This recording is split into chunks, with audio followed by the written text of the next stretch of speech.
Good evening, everyone. How are you all doing tonight? Hope everyone's having a wonderful evening or a lovely start to their day. Oh, hey, Steph. Good morning. I'll be more of a lurker today. I'm not feeling so good and I gotta be at work in 30 minutes. That's fair enough. That's fair enough, Steph. All good. I do appreciate the lurk. Totally wasn't just sitting here waiting. Well, that's very kind of you to even be waiting on that, Kobold. Very astute of you. Yes, how are you doing? Well, it's time. It's time to get cracking back to Neoram. I'm excited to do this. So let's get back into the fun of making factions again. I'm thinking our plan is we're gonna try and sort out the 4 linked factions that connect between Iltuno, Basarind, and Riverton today. And then if we have time, we're gonna start working on plotline stuff, because then all that's kind of left is flesh out the villages and flesh out the factions in Cryonet. And then maybe also a few other things, but we'll worry about those later. But yes, for now, faction time. So I'm going to quickly copy this stuff from Ashnim, so we at least have the general setup. Yeah. But yes, hope everyone is doing well. I've certainly had an interesting set of days recently because of everything that's been going on with my folks. Okay, so we've got Iltuno, Basarind, and Riverton. Now I have to remember how to spell those. Iltuno, Basarind, and Riverton. There we go. Perfect. I've been vibing. Perfect. We always need some good vibing around here. That sounds terrible out of context. But yes. Okay. Let's clean out these cells quickly. Oh god, nearly deleted something I didn't need to. But yes. So I think the plan for today is going to be that we'll make the 4. Yeah, so I think we'll have 4 factions, and I want them to be linked between the families because I think it would be interesting to have the idea of like the factions basically being like potentially family favored, if that makes sense. Like, I think that'll be an interesting mechanic to roll with. I haven't done that before in previous setups, but I think it could be good, especially just because I don't want to have to make like, 12 factions for a single empire. I feel like that's a bit much. So we're just going to make it nice and easy on ourselves. Mostly making a hero forge of Captain Amelia limited by what is on the site. That's understandable. I hope that's been going well because again, I am very curious to see how you design that Captain Amelia character. But yeah, I'm glad that you're having fun making it though. But yes, I've certainly had a fun, exciting thing happen today, which was that a board game that I had ordered a little while ago finally arrived. And I am so happy to have my hands on it. Because, those of you who don't know, I am a really, really big board game collector. Not like stupid high numbers of board games, but like, if I find them, I'm going for them. And I've gotten my hands on some pretty, unique ones that I feel. If anyone remembers the Scott Pilgrim Precious Little Life card game, I've got that. That one is actually one of the most fun games to play, and I wish that people were more keen on playing it, because it is actually a really good deck builder. But my most recent one was finally getting my hands on a copy of, King of Tokyo. James Garfield's King of Tokyo. Except this one was the limited run Dark Edition, which I was really keen to get because I was originally hesitant on it, and then I was like, oh, it's a limited edition, and it adds a new mechanic to the game. I'm like, perfect. That's all the reason I need to get it. And so now I have it. It's a fun little collection that I have. But anyway, enough of me rambling on about that. What are we looking for? So yeah, okay, so 4 factions, we need to figure out what they're going to be. I'm kind of thinking, because if we think about this for a moment, the three capital cities, if we look at what they have in common, the city itself is already kind of set up to be very much high trade, and I reckon we could push for high education off academy factions, because let's be honest, someone has to be. Sure, the religious town probably could have been as well, but they've already got like all their religious like things set up. So what I'm thinking is we will probably have, I think we'll have a criminal syndicate, an academy, and we'll figure out the other two as we go along. But we definitely want the criminal syndicate, because that's going to open a lot of doors for how the families can potentially house rivalry against each other. Like, they can hire the syndicate to do some things that may be a little shady. Just a little. Nothing too crazy. Except maybe an assassination, but we'll see how that goes. Trying to remember. Aristocrat. Ooh. I mean, the aristocrats are good, but we've kind of already got the families for that. So I'm thinking we could probably sneak an ancient being in. I think it would be good to have an ancient being in, because then that can bring in some extra conflict with the Aboleth, potentially. Hello, Suki the Dragon. How are you doing? Oh, sorry, Dwagon. I just noticed the W. But yes, how are you doing?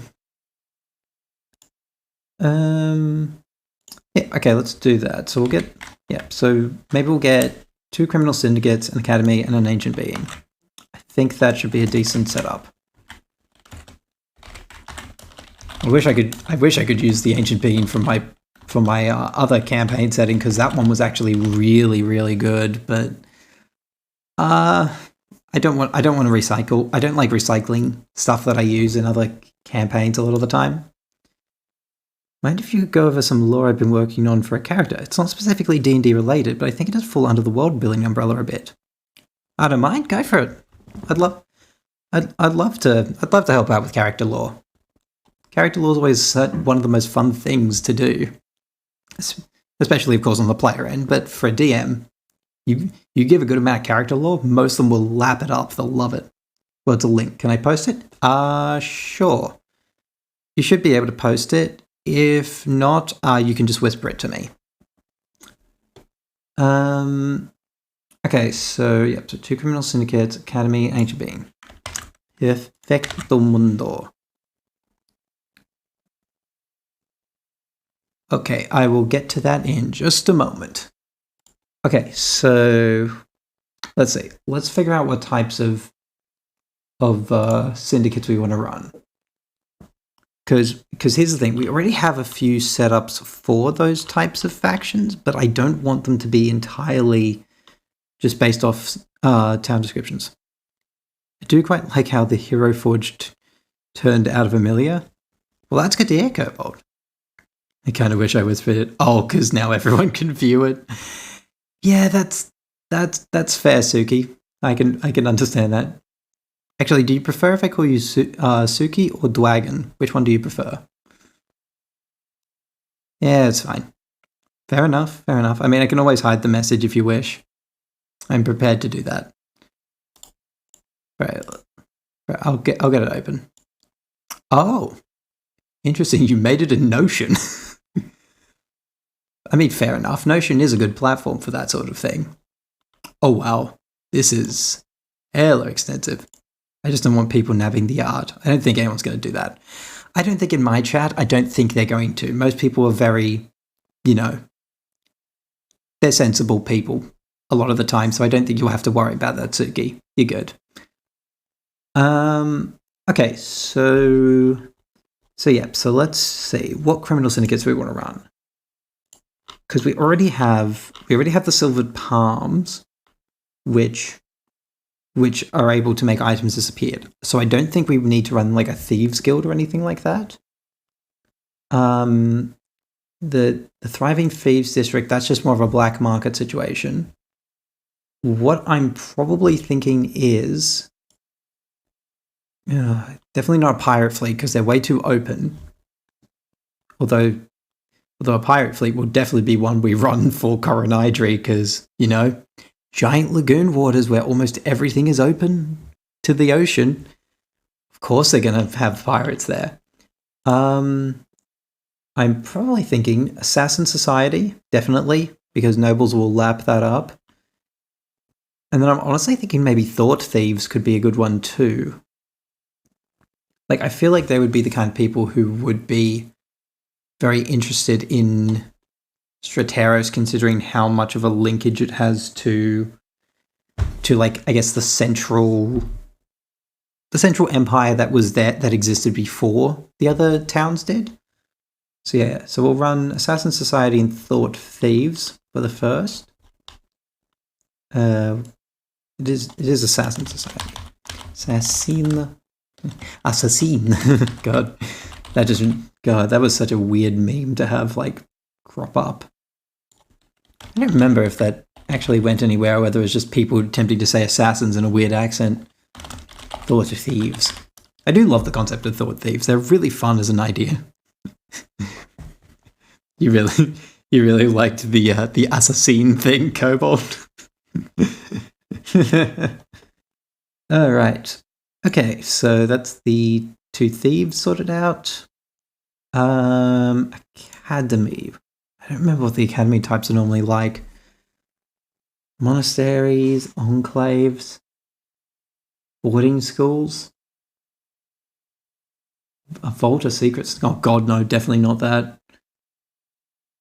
I kind of think it could be interesting. I think either boarding school or elite institute would probably be the most likely. Because the elite institute would potentially be like a place for the noble families to attend.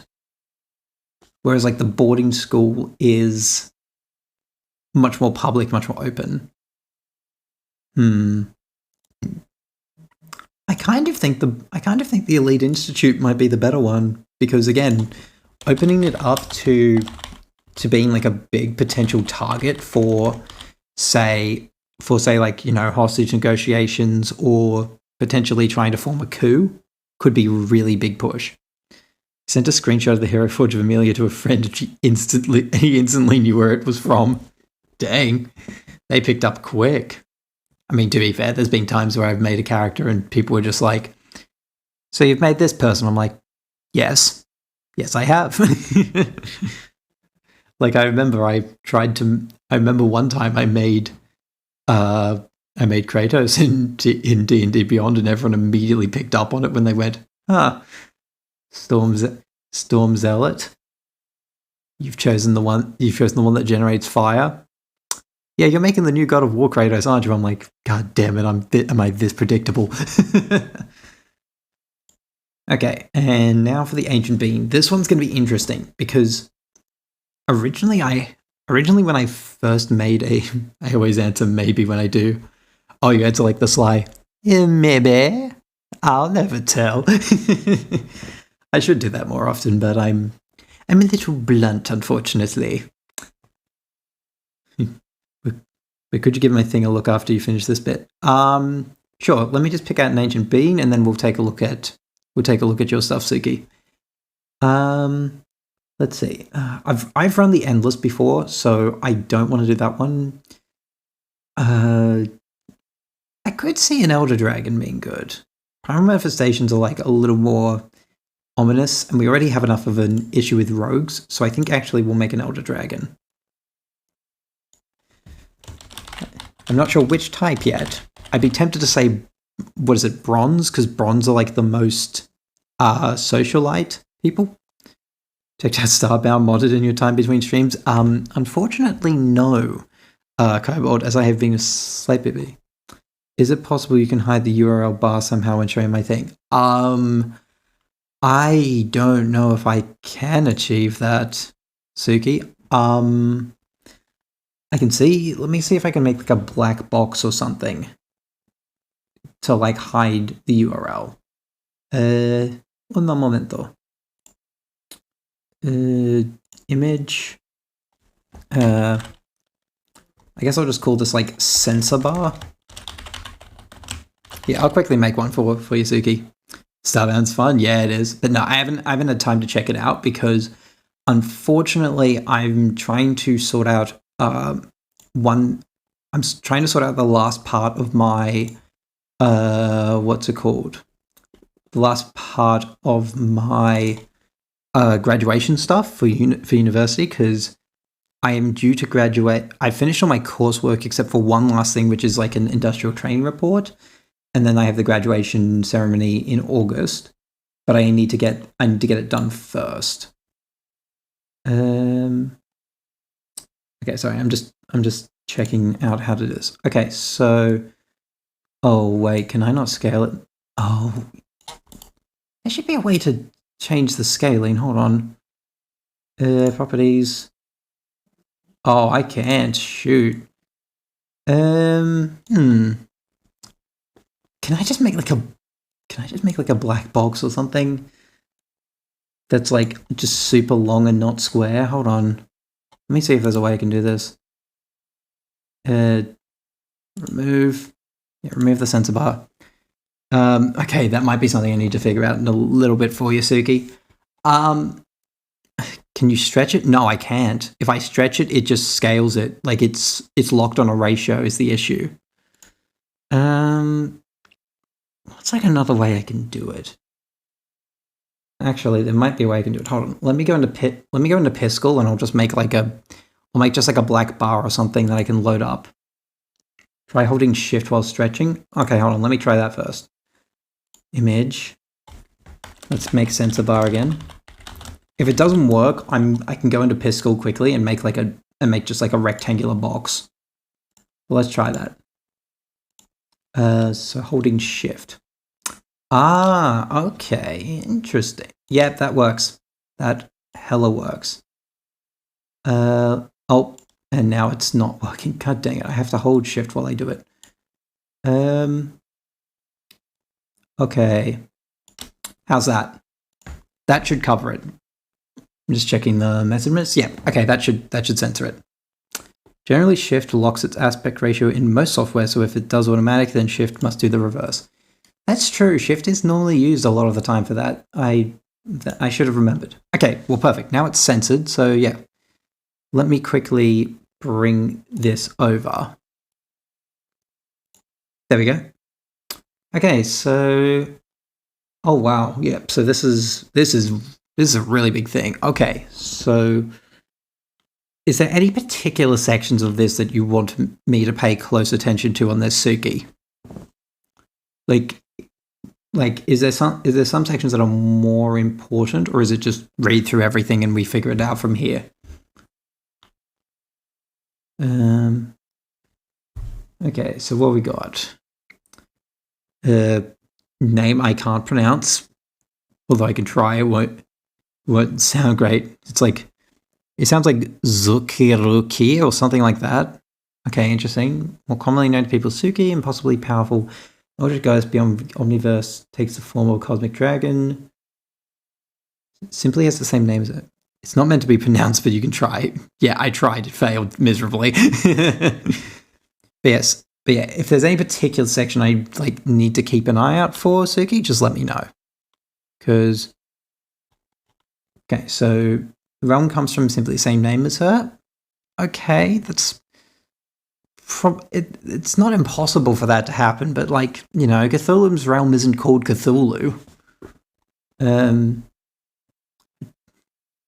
The true form section, everything in that same vertical level. Oh, okay, so all this. Yeah, easy. Okay, so yeah, so I'd probably say the realm probably should have a different name. That's at least my first thought. Truest form, infinitely fast beyond the scale of anything else that has ever existed. However, despite sheer power, often prefers to live with mortals. Okay. BRB for a sec. All good. I'm trying to think. Okay, so you have an eldritch goddess and you're just letting it run around. That's, firstly, it seems a bit irresponsible, but also just, I don't know how often that really happens with anything that's described as eldritch. If it was just a goddess, then maybe, but the eldritch thing very heavily implies that it would not be something that could live with the mortals. Back with some Tim Hortons. Oh, always good to have some Tim Hortons. Try to remember, Tim Hortons is Canadian, if I remember correctly. I hope I'm correct on that, or else I've really offended the Canadians. But, yep, okay, so the little stuff, yeah, it's alright. Entire formless realm made of infinite fluff surrounds all omniverses, pure embodiment of entropy. Let me look up. It is Canadian. Okay, so I'm not crazy for thinking that. Let me look up what the word entropy means for this. I want to double check. Because entropy from memory has a very specific definition, and I think it could be important for this. No, not the thermodynamic quantity. Surprisingly, I don't think Suki cares about the laws of thermodynamics. A lack of order or predictability. Okay, so unpredictability. That's fair. Pure embodiment of unpredictability. That makes a lot of sense. Oh, it is the thermodynamic one? 100% that. Okay, what is that? Thermodynamic quantity representing the unavailability of a system's thermal energy for conversion into mechanical work, often interpreted as the degree of disorder or randomness in the system. Oh, yep. So, yeah, I remember this. I remember this from my first year physics. That is partly, yeah. Okay, so, yep, so they embody entropy. No difference between the two. They're one and the same. So that just sounds like irrational, but okay. Easily able to swallow any omniverse within her, drain all energy from mere fabric of existence, which she does to sate endless hunger. Okay, it is also why scientists think the universe might undergo heat death. Of course, heat death is being caused by a cosmic dragon. Who would have thought? Who would have thought? It's like that mystical space turtle that holds up the Earth. Okay, so channeling a bit of Galactus there. However, hunger is on an immensely alien timescale, and omniverses can last entire eternities before being devoured, giving plenty of time to live, take form, and then make friends. Most beings are able to perceive their own omniverses devouring. Event is simply the natural process of death.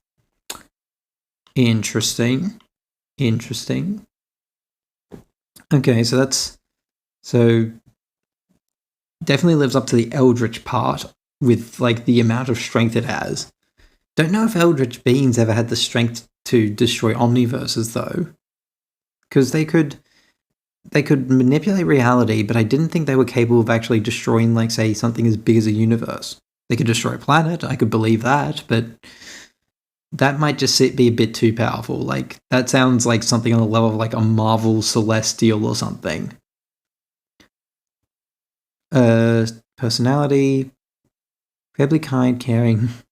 Well, I don't quite have words that describe her power. I mean, that's also fair. It's just a question of, is that maybe a bit too powerful? Is the question. She's kind of like an eldritch being to eldritch beings. I mean, yeah, I could see that working, like the idea that there's something that even Cthulhu would quake to. But, like, in my head, I would have almost imagined it to be a lot more. Also, you forgot the other column. Oh, you mean this column? You mean this one here, the also known as? Sure. Okay. Most common form, recognized as the dragon. Both humanoid and noodle dragon form able to switch between, typically bound similar scale to mortals, although she can be far, far larger. Takes the form largely to make friends with mortals and enjoy the time she spends on the mortal plane. In this form, she largely perceives time in a more linear fashion, despite being aware of past and future. Okay. Again, it just seems weird, the idea of anything that's eldritch having, like, a close connection to humans, because by, like, the literal definition of how most eldritch creatures work, they don't see themselves as being on level with humans. I know it's kind of odd. Yeah, it very much is, because, like, anything I've seen of eldritch beings is always that they view themselves above humans, and that they consider humans to be inferior in every way. So the concept of them having this kind of like weird sympathy is a little strange.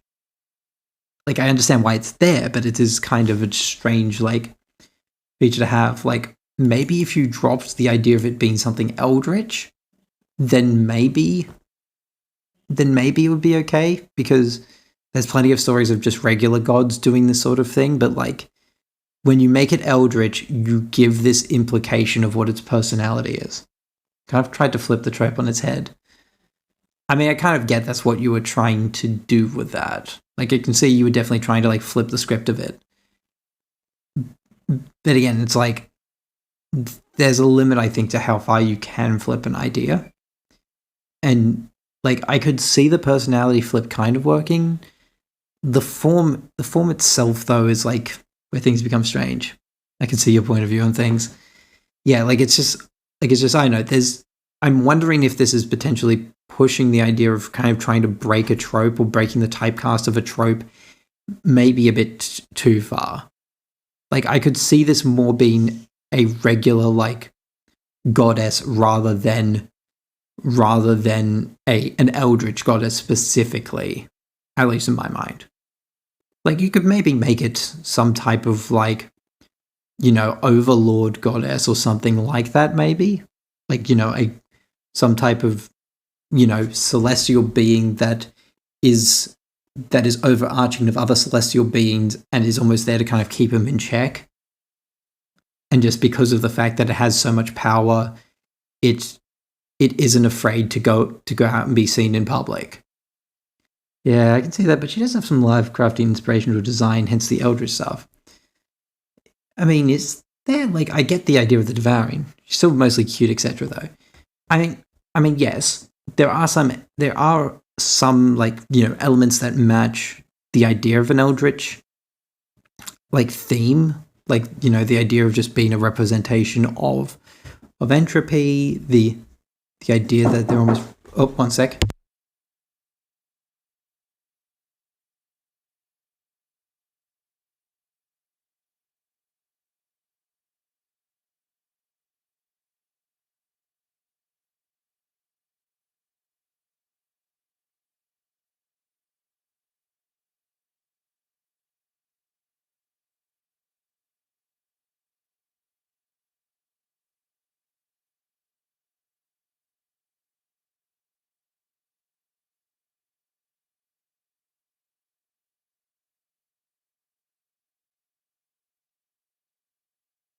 All right, I'm back.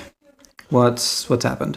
I'll consider rewording it, but I'm not very sure if I'm 100% going to do that. Yeah, so consider rewording it, but I'm not very sure if I'm 100% going to do that. Thanks for telling me, though. Not sure I would have thought of it otherwise. Again, all good. And like I said, this is just my perspective. You don't have to follow what I'm saying. It's just perspective. Oh, one sec.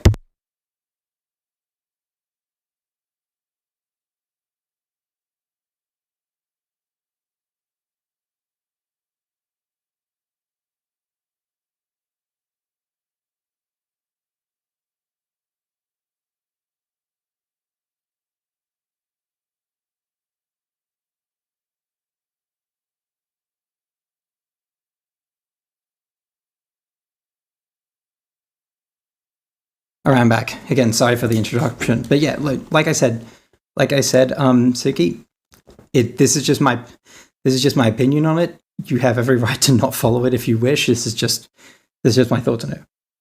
When anything comes down to Lovecraftian, I semi-zone out, and all that stuff about it is games I've seen on YouTube. I mean, that's fair. Like, my knowledge of Lovecraft is not great either. Like apart from like Cthulhu, that's about as much as I know. And like, you know, the quote-unquote primordials from D&D. That's like my limit. Yeah, it's all cool. Sweet. Glad we're on the same page then for that. All right. That was fun. Okay. I liked that. That was good. All right. Let's get back to this. I know it's all just perspective. Okay. It's always just something I prefer to clarify, just because I know some people are very... defensive about their characters, and it's just something I always kind of just say to cover my bases, sort of thing. I just realized I forgot to put on music. Let's put on some chilling piano, why not? Here we go. Hopefully that's coming through for you guys. There we go. Cthulhu definitely doesn't, but there are some that do. Ah, okay, that explains it. Oh, this was in response to Cobalt. I think I know Lovecraft creatures is reality as we know it as a dream of a creature, and when it wakes, we all cease to exist. Oh, okay.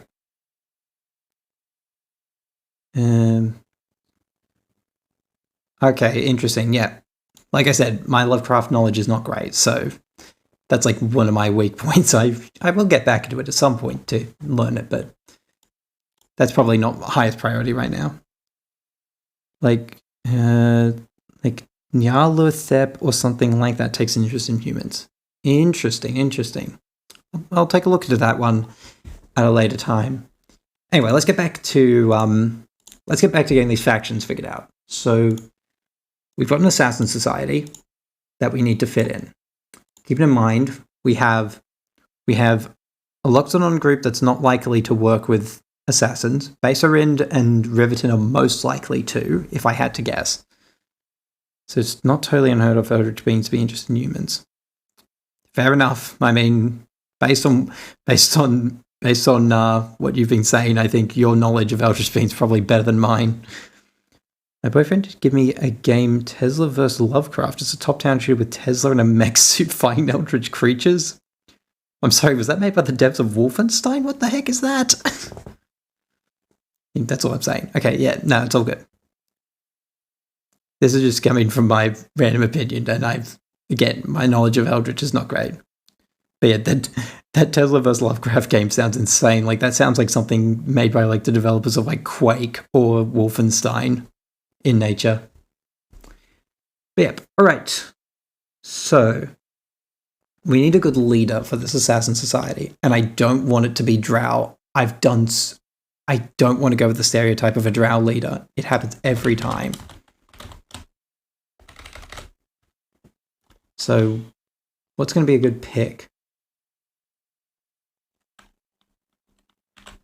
I mean, it's probably most likely to be... I think we can go with true neutral. Because as much as assassins are technically evil, they can still have, a level of morality to what they do. So I think we'll have... what's like a good race that normally... That would make for good assassins. Like, normally elves are, like, the common one. But I'm thinking it could be interesting to have something a little strange. Like, I always love going with something that's a bit less conventional than just, oh, it's an elf for, like, the 1 millionth time. I don't remember what Owlins are. Or, like, what they normally are. It's made by 10 tons. They create a lot of top-down shooters, it seems like. 10 tons, huh? Now I'm kind of curious. 10 tons. Let's take a look. What are some of the stuff they've made? Okay, that's the one you're talking about, Tesla Force. Interesting. They seem to make a lot of they made Dismantle. Okay, I know that one. I know Dismantle. Yeah, I know that company a little bit. I've seen gameplay of Dismantle, and I know it looks really good, and I've been tempted to get it, but I haven't heard of the other one. Oh, interesting. So Owlins are flexible with that. Interessante. The real thing that makes something eldritch is really just the fact that true natures and possibly motives or reasons for doing things are wholly incomprehensible to mortals, and the general thing of having the capability of making someone go insane. Oh, okay. So that's like the technical definition. That makes sense. Okay.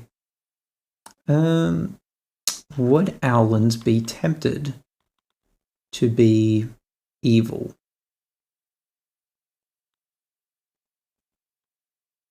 That's like the one thing I'm curious about. Because I could kind of be interested in having an Owlin run as the thing. Could make a turtle character. How would you make a turtle a rogue? Turtles are not built for that. Suki has had to actually practice a fair bit to prevent people from going insane around her. Ah. That makes sense. I mean, if there's someone who's sociable, you want to prevent people from going insane, so completely understandable. Yeah, I don't think Toro. I kind of think Owlin could be fun. Like you know, because if you make it someone who's wise and quite silent, then I could see the potential for an assassin. So I'm going to say it's an Owlin. It'll be a nice change to just, you know, drowse. Always drowse. So yeah, so now the question is, because normally I think, yeah, they can fly, but they have silent feathers. Kenku Rogue? I mean, I could probably put it in charge of some Kenku, but I don't think you can actually have a leader who's a Kenku because they're not gonna have like enough communication skills to properly convey things to people unless they're prepared to like write everything in a notebook, and I don't think that's a good quality for a rogue. But I think we could make it that, like, you know, that the Kenku are like the main henchmen, because I know Kenku are pretty decent at being stealthy. They have an entry in here, don't they? Where's the Kenku? There you are. The Kenku could learn sign language. I mean, that's true. Sign language could work. It'd be an exotic language. But honestly, lore-wise, I see them more as henchmen. Yeah, lore-wise, I normally see them more as henchmen too.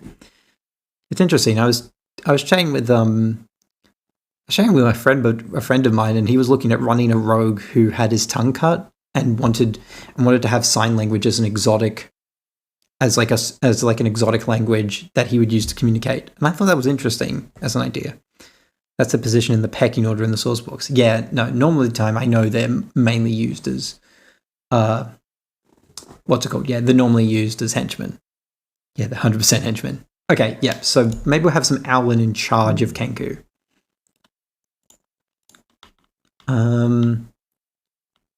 I'm kind of thinking he could have like a broken wing or something that would explain why he's more the leader and less of the...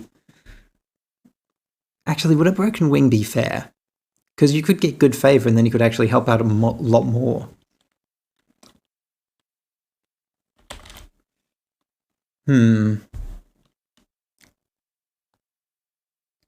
I don't actually know.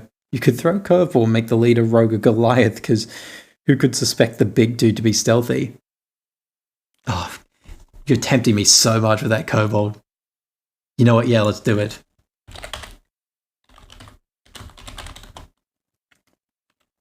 Yeah.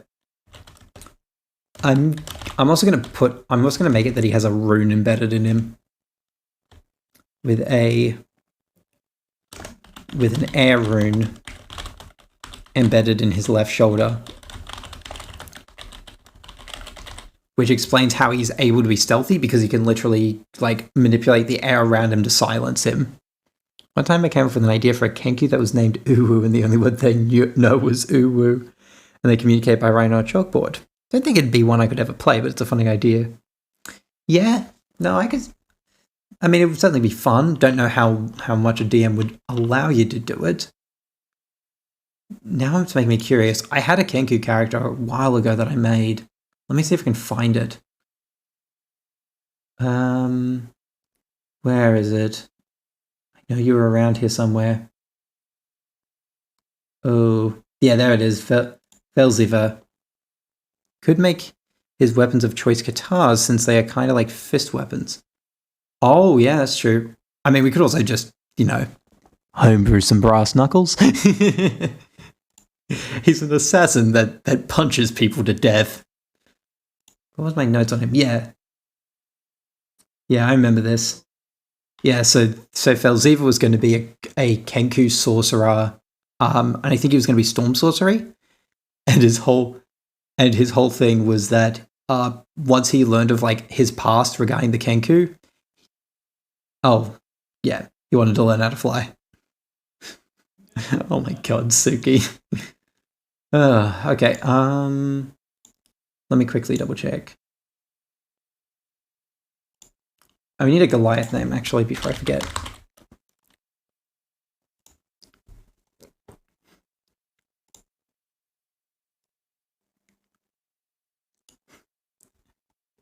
Okay, Goliath.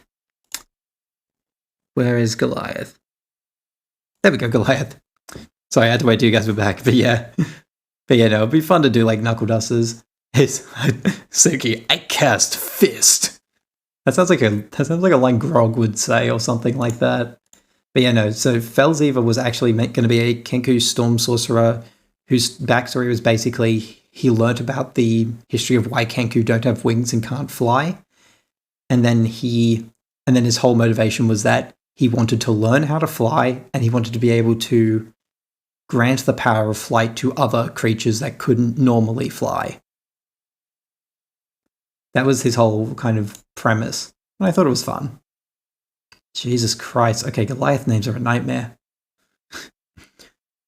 But yeah, Eldritch Horror in reality is a really diverse genre with tons of different ideas thrown around and stuff. Well, if I get the time, Suki, I will definitely look into it more, because I do want to learn it more. Also, since the rogue leader is a Goliath, he can shrug off damage directed at him. True, makes him harder to kill. There are a lot of general tropes, so there's a lot of diversity in how writers approach it. I mean, it makes sense. I mean, it's like how the hero's journey was treated by film directors for the longest time. Like you look at, say, The Matrix, or was it like Karate Kid and all those? Very different films, but using the same kind of general tropes of the hero's journey and the same kind of steps. Okay, let's go with Kazaleth. I'm just going to stick with Kazaleth for now, but actually we'll give him the full name. We're prepared to do a Goliath, we'll give him the full name. I'm trying to think what's going to be the best middle name. Lowfinder, maybe? Because he is a rogue. Finder. Could name the leader Vog the Fogwalker. Oh, it's pretty funny. Maybe let's make his middle name Fogwalker. Yeah, Kazala Fogwalker. What are the last names like? Yeah, we'll just go Munakatho. Catho. H.P. Lovecraft, though, was actually a pretty bigoted person and let it leak into his writing, which is awful. Yeah, no, I've read the stories about how bad H.P. Lovecraft was with his opinions. I have heard those stories, and it's not pretty. Yeah. Okay. Perfect. So we have our leader sorted. I might not say air rune. I'll give it wind rune. Wind rune embedded on his in his left shoulder. Where do we want their base of operations to be?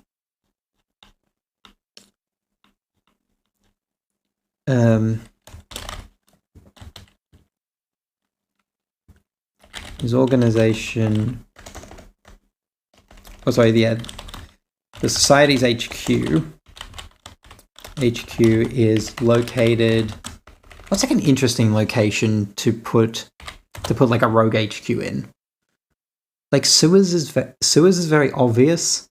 Abandoned buildings are also pretty like common. I almost kind of want to put it in like somewhere that's a bit more unexpected. Also, the 2 points into strength from being a Goliath is nice. Oh, definitely. Like Goliaths are built to be beefy boys. If I didn't love Genasi so much, I probably would run Goliath more, but it's like, when you give me the option of an Earth Genasi, and they have that +2 con and the +1 strength, I'm like, that's what I want. Could do it out the back of a jewelry store. Oh, that's a good idea. Wait, let me check something. How good a Goliath set at like stone cutting and like gem cutting? I kind of want to know, because I kind of want it to make sense as to why. Although I guess if they hire like a lot of like gnomes and stuff, maybe. Different competitors. If you want references for Eldritch Horror in D&D, give a look at Aberration class monsters, which are largely inspired by it. I have looked into like a lot more Aberration class monsters, mainly not gazers, beholders, because they're like, you know, the staple D&D monster, but I will probably look into them more as time goes on. Okay, yeah. I like the idea of out the back of his jewelry store. It's located in a hidden room out the back of blank, a famous jeweler's store in blank. We'll figure out actual districts later. We need a good name now for a jewelry store, but we'll get to that later. We need a proxy. Proxy is a plus anyone stealing from the store is either a new recruit or a death sentence. That's a good thought, actually. Not all aberrations carry all the traits of Eldritch gods, but they can help give some context into the general base ideas of Eldritch stuff. Understood. I will keep that in mind when I am viewing the aberrations further. I think there's a lot of aberrations in Mordenkainen's, actually. I mean, to be fair, most of them aren't Eldritch gods. Yeah, I mean, I know that too. Like, I know aberrations normally aren't Eldritch gods. They're just kind of creatures that almost act as if they come from a realm that the Eldritch gods inhabit. Like they're just horrifying in its own way and slightly alien, which lines up. Yeah, so the proxy should be some type of what normally do they use for proxies in the criminal syndicates? Personal mentor, a clever urchin, former law enforcement. I kind of think maybe former law enforcement could be fun. There's a former town guard named... For now, I'm just going to call him Boris. Because how else would you find a recruit as a rogue group than setting up a massive bait for them? That is true. You set up like a bunch of like traps to see if they can get around them, and if you catch them, then you can have the discussion with them of being like, so you can either die or you can join us. Really tough with Suki. I did try to make a cute, wholesome twist on it. Yeah, it is always the challenge. Because heck, even like one of my favorite games that attempts to kind of touch on the idea of Eldritch horrors, sort of, but not entirely, which is Culture Simulator, it couldn't make any of them quote unquote cute. The only thing that came cute in that game was the Baldemarian, and even then she's more kind of alluring than cute, so to speak. Yeah. There's a former town guard named Boris. We'll figure out meeting places later. We need a method and invitations. We need some ideals and requirements. Strangely, Suki likes being seen on a more equal level to mortals and spending time with them, but that's really because she just doesn't like being worshipped at all. But that's very strange. It's like she was born into being an Eldritch horror for some reason. It's a little weird. Okay. So what does what does the society want?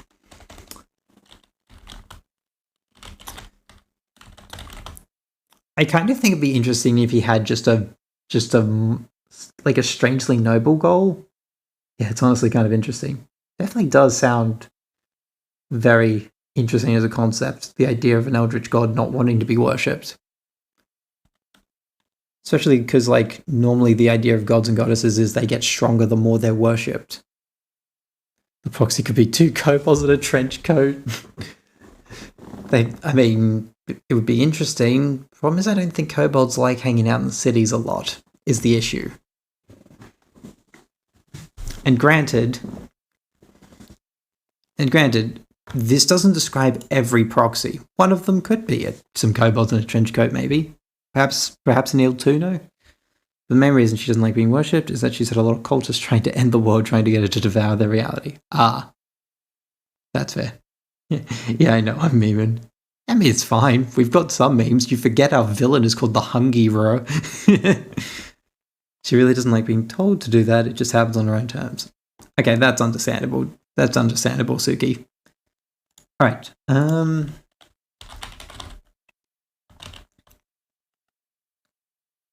Yeah, okay. I think I have an idea. I think Council F wants to ensure a peaceful retirement. Yeah, a peaceful retirement for his members, and uses the noble families. This is lust for murder to gain deeds and favors is. Yeah, I think it'd be interesting. I think it'd be interesting to have it that his goal is just basically he's giving people a way of life because they don't have other options, and that as long as they get to, you know, retire essentially without much consequence, that's all he cares about. Like, he just kind of sees this as like a means to an end that most people would want. BRB, all good, Suki. Contacts rogues and adventurers tied to the criminal underworld.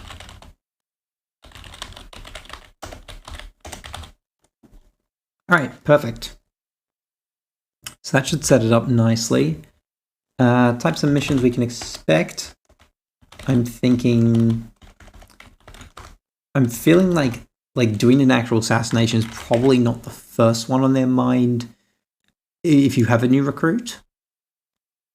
Because again, it's something where you have to be a bit more wary.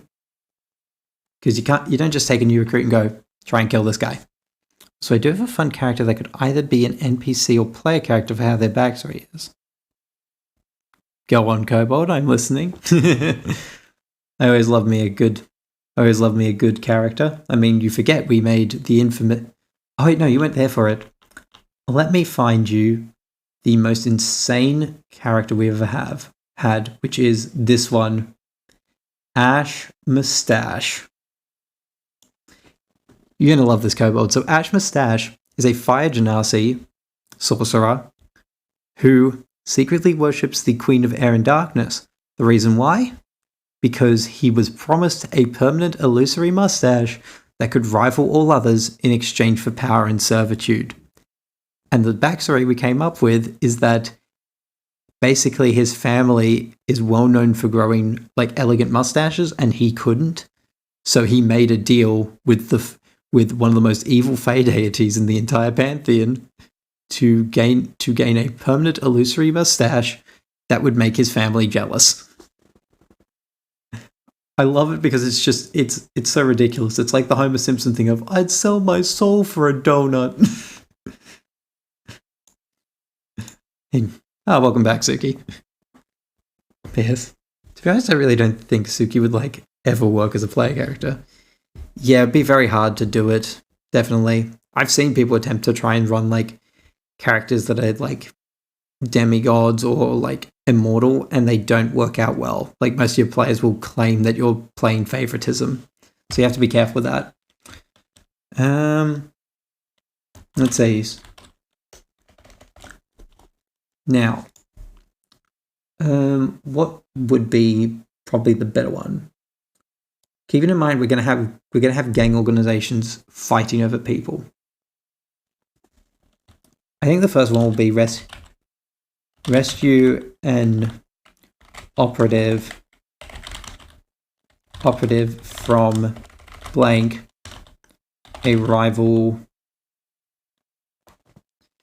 His name is Gene Starcrest, a former court wizard who dipped after the king he was working for was usurped by his son, and he left the kingdom and turned wedding planner because he loves organization and enjoyed royal weddings and parties.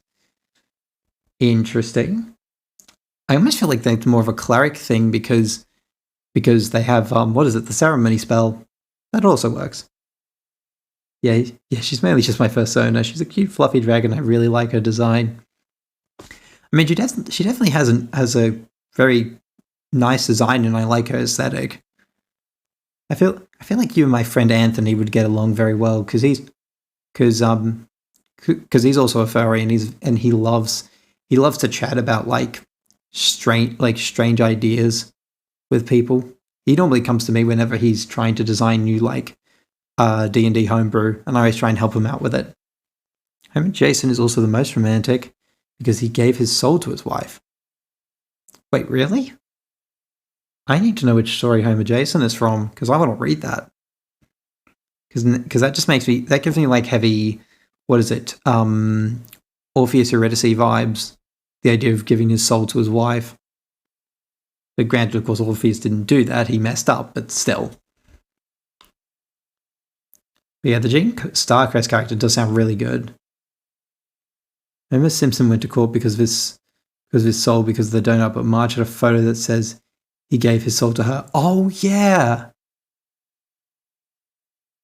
That's true. I forgot about that. That's like the stipulation to get out of the devil owning his soul. I forgot that's how that sketch in the Treehouse of Horror went.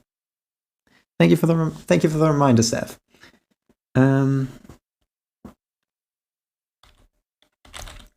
Yeah. Arrival assassin group. So first one can just be simply rescuing an operative. That can be like a trust. Gene has light blue hair that goes over one eye, and one eye that you can see has a monocle and wears a sleeveless vest. Yep. Gotta love a sleeveless vest. I have a couple of those actually in my closet. Maybe I should chuck those on my character someday. Oh, that's a someday question, isn't it? Rescuing an operative. Steal a confiscated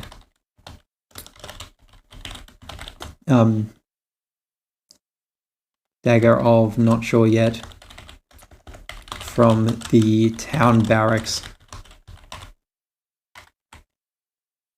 Honestly, though, I do like the fact that Suki is infinitely fluffy. It's also a pretty key part of her design. I mean, definitely so. I think it's a nice little extra feature that I think works well for her.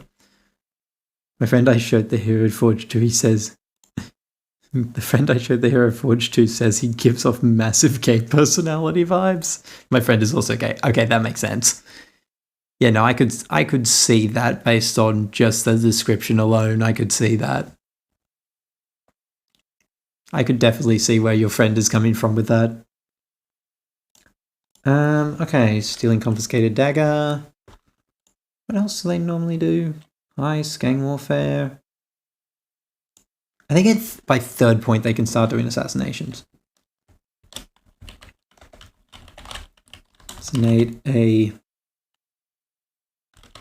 Assassinate a member of a rival noble family.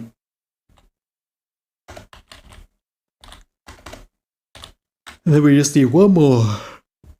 What's one last mission that could work for an assassin society? But Gene, you can tell what can be run as an NPC or player character. No, definitely I could see them as being run as either. Because, yeah, like I said, could potentially run them as some type of cleric for ceremony, arguably also bard as well. I actually use Linux as my main daily OS, although I do sometimes boot into Windows. God, I remember the struggles of dealing with Linux. We had to use Linux for one of my real-time instrumentation courses, and that drove me nuts because the whole reason they made us use Linux is because it doesn't have an automatically assigned priority task system, and it drove me insane trying to code in it.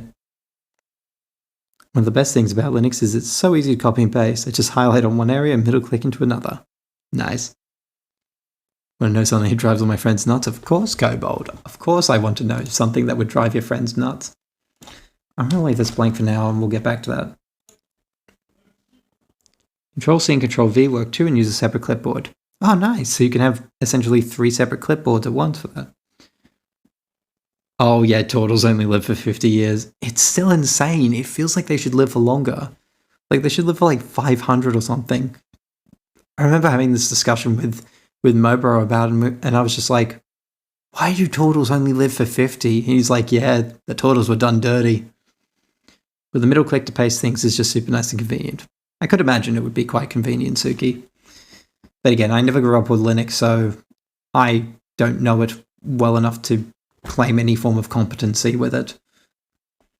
Okay, what's a good method of invitation?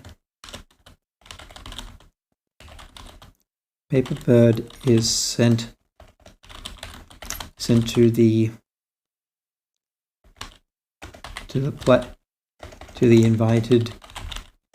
invited players with the following message written in Thieves'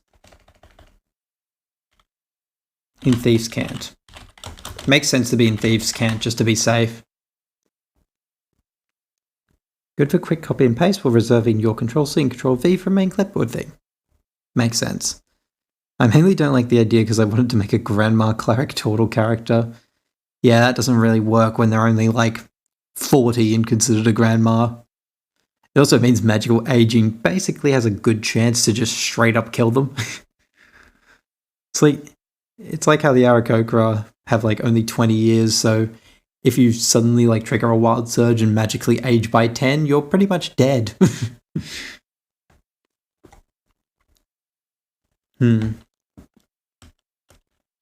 I feel like we need to figure out the name of the Assassin Society first before we write the message, because that's going to change what the actual message in Thieves' Cant is. So what's like a good name for an organization? I wonder if you can find like good like assassin guild names or something. That'd be interesting if there is one. Love just wild magic and you suddenly just grow all wrinkly then melt to dust. Poor Burb. Yep.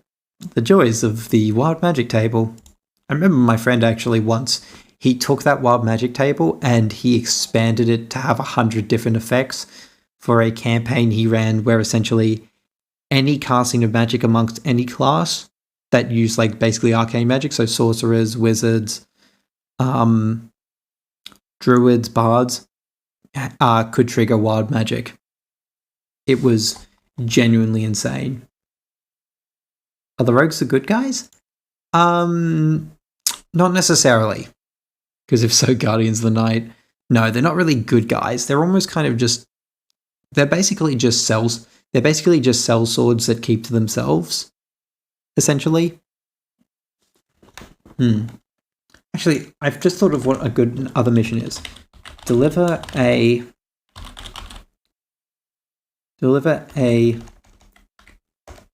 pouch of gems to one of the guild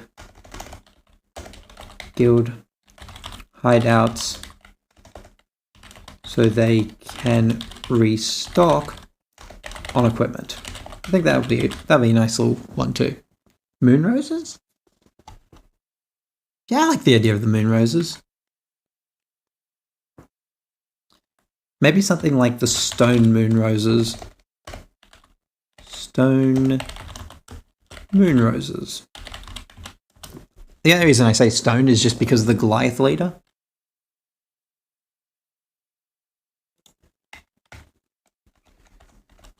And this can be the... what is it?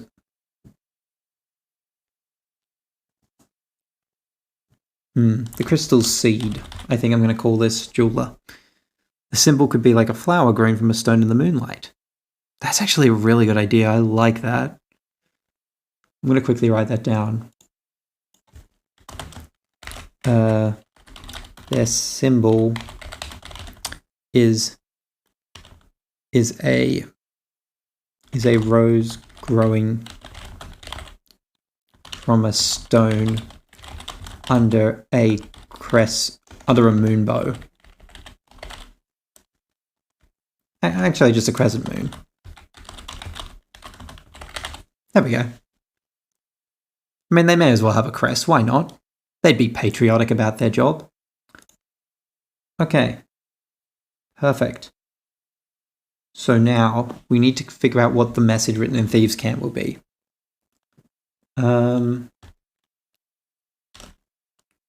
Let's see. A flower blooms from the stone. From the stone only when.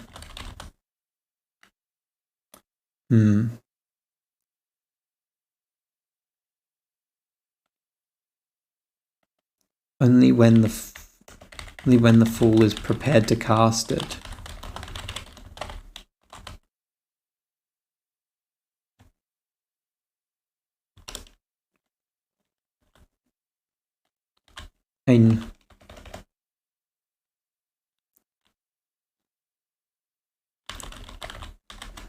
A seasoned thrower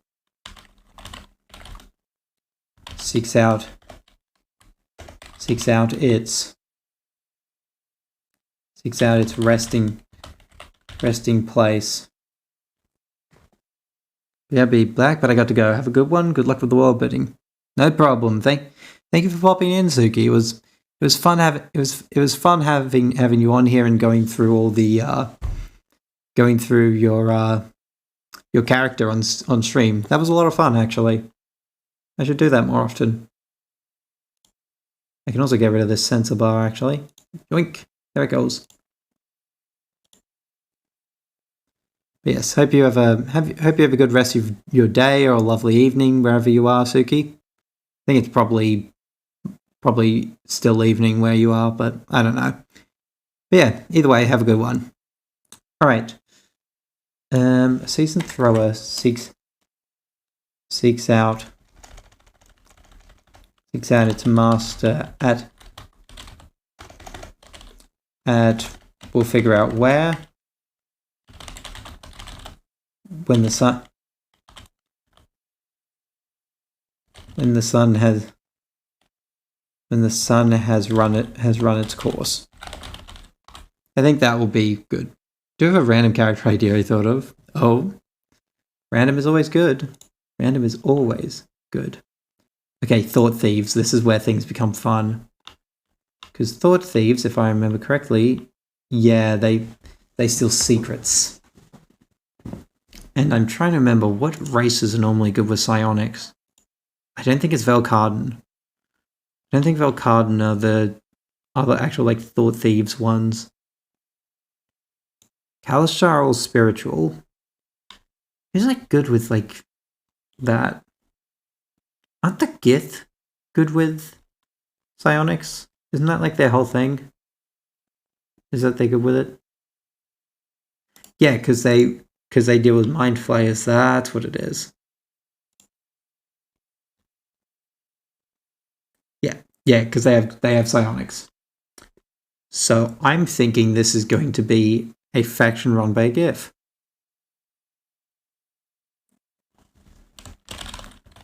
Led by blank, a neutral evil Gith Zerai. I'm trying to remember, Gith Zerai are evil, aren't they? Githyanki tend toward lawful evil. Gith Zerai tend toward lawful neutral. So I want to run a Githyanki then for it.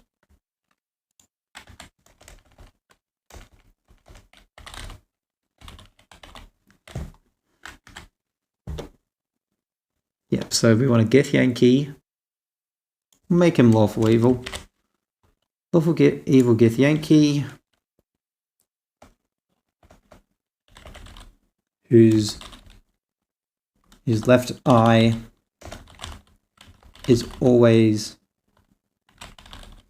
covered by a blue rag. There's a reason I want to do that. I think it'll be an interesting one.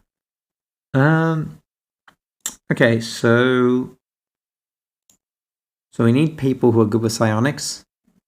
I feel like you'd be the kind of person who would train people in soul knives. We need their HQ to be located somewhere that's like really hard to reach.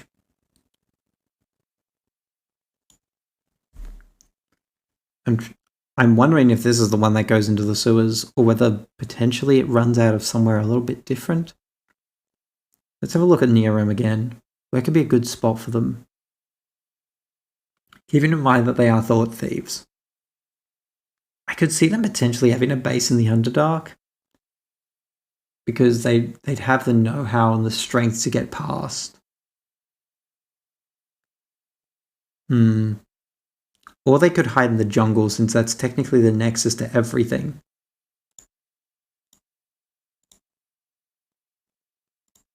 A lot of good options. What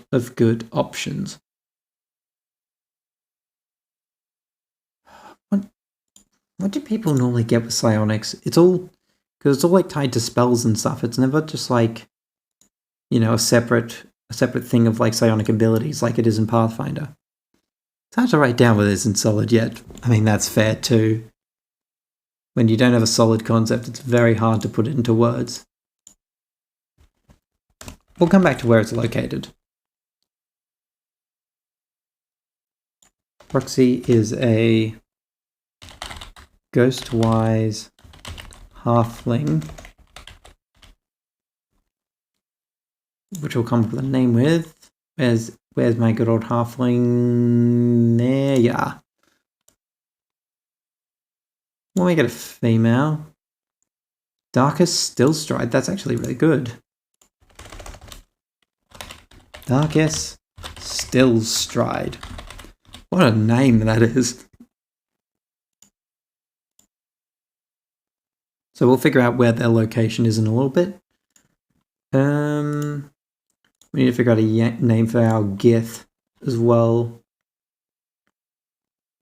Yeah, there we are, Gith Yankee. I think they have very simple names, don't they? Yeah. Yeah, Japoth. Japoth sounds good. God damn it, now it just makes me think of what's his name, Japoth from Hoodwinked. That fucking goat that was cursed to sing forever.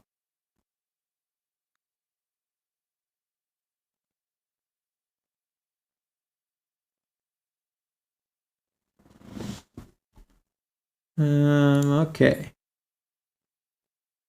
Let's see, what would Japoth want? Because I have to remember what the Gith motivations normally are. Yeah, because they overthrew the Mind Flayers. Basically a silver dragon who was locked to human form and memories locked away by scared wizards since she was living in a cave overlooking the town. That's actually a really cool idea, actually. The idea of, like, essentially, like, modifying the memories of a silver dragon so that they never revert back to their form. I guess the only question is, how would you justify, like, you know, them not being affected by certain spell effects like Moonbeam, which forces you back to your true form? Like, unless you had an explanation for how you did that, then I don't know how else you would get that to work, is basically my question to it. Motivated by revenge, convinced they deserve to take whatever they wanted from worlds they travelled.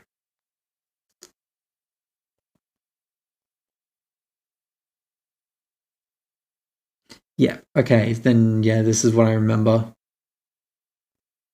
So, could be a pretty powerful magic seal placed on them. Yeah, I can see that happening. I don't know if there's like an actual spell like in the thing that would do it, but you could probably make up something. Have it be similar to like how the was it the Sealing Talisman worked in Soul Cartel, where it's like you have to have a very strong magic like cast on it to break it. That could work potentially. Okay. Let's see. Jaboff seeks to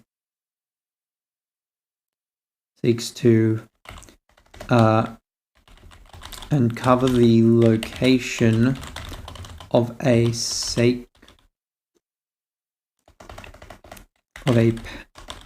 powerful relic that was believed to be lost to time. I think that's a good like motivation that could work. And so he's like collecting like people's thoughts and memories and stuff in hopes of trying to find it. Hey, scared wizards will do anything out of fear. That is true.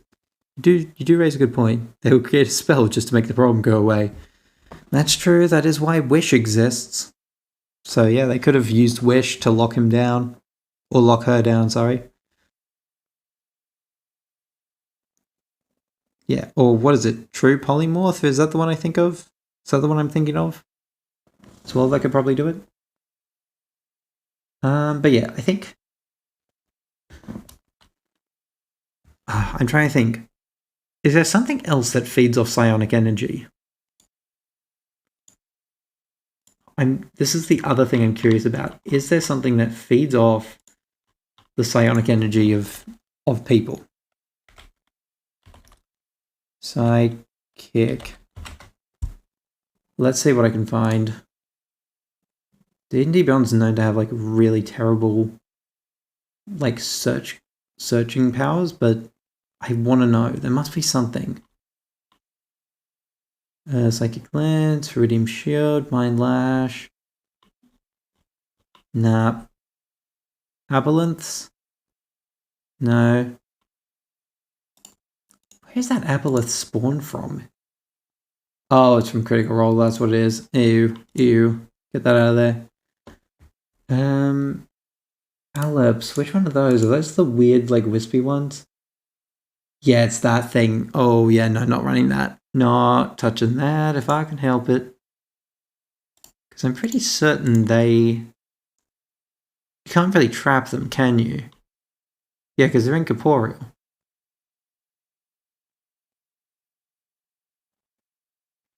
Yeah, so we don't want to run Aleps. Lonely, no. Corrupted giant shark? What the frick? What the hell is a corrupted giant shark? Plus, imagine running the Silver Dragon locked to human forms of PC, and as they level up, the magic placed on them weakens over time. Ooh. I mean, that'd be really cool. Like, you know, Draconic Bloodline Sorcerer. Yeah, I'd roll with that. Granted, you'd then have to maybe be very careful about how the seal works, but I'd be interested in the idea.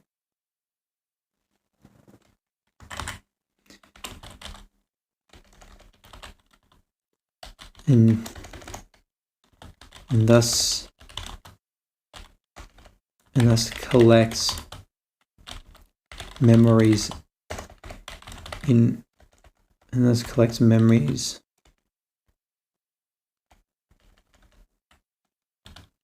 using people's memories. Perfect. Who would he contact? I feel like he would contact, well, rogues are the obvious one. And I guess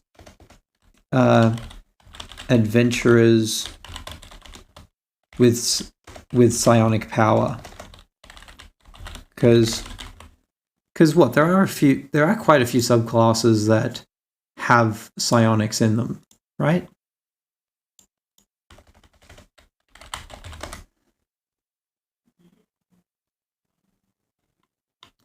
Yeah, there's Psi Warrior. There's Aberrant Mind. There's Soul Knife. Yeah, there's plenty of stuff that's... yeah, there's plenty of subclasses that are, like, tied to psionics. Oh yeah, I forgot the all the crystal dragons are psionic too. I can't remember, crystal dragons aren't technically evil, are they? But they can become evil if pushed. Where's Fizzban? I'm gonna check this. Fizzban, there you are. Where are the gem dragons?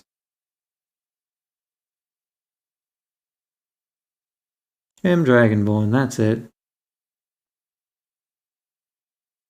Yeah. So, series powers, gem dragons, gleam in course of their veins. Oh, that's all character creation, that's not what I want. There's like, where's the lore stuff I'm looking for? Role-playing dragons, followers, dragon encounters, dragon adventures. Using the entries, creating a dragon. I guess we'll just look at like amethyst dragons just to get a good idea.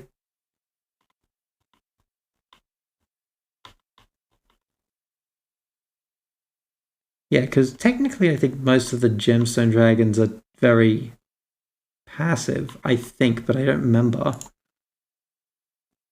I would make it if at level 20, if the campaign lasts that long, if the DM is willing, at the end of the campaign you could switch to a silver dragon monster sheet.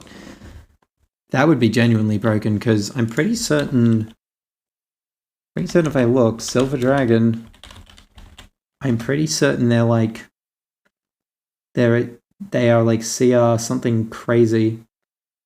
If it's an adult, right? Because what, adult silver dragon is challenge rating 16. Yeah, I could see that potentially happening at level 20. I could see that potentially happening at level 20. Okay, yeah, so rogues and adventurers with psionic powers. We need some missions, but that's not high priority. We need a good name for the Thought Thieves. I kind of think it would be interesting to go with something tied to memory. Is there a Latin word for memory, actually? That would be interesting to know. Latin word for memory. It's probably like memorans. Memoria. Yep, okay, so it's pretty much exactly the same. Maybe something like Gliora Memoria.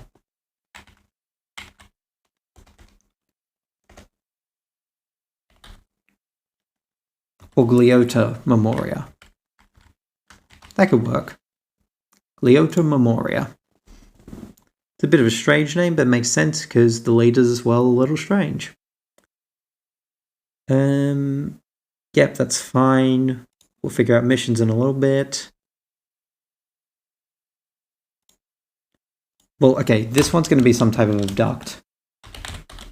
Abduct a powerful figure for memory extraction. That's definitely one. That's depending on what the DM is could do with just a silver dragon wormling. Yeah, okay. A wormling I could see potentially working, because, what is it, wormling? I don't remember how strong wormlings are. Where is silver dragon wormling? How strong are those things? They're CR2, but they do have some insane stuff like the flying and everything, so yeah. Again, it would just have to come down to negotiations with the DM, but it's a cool idea.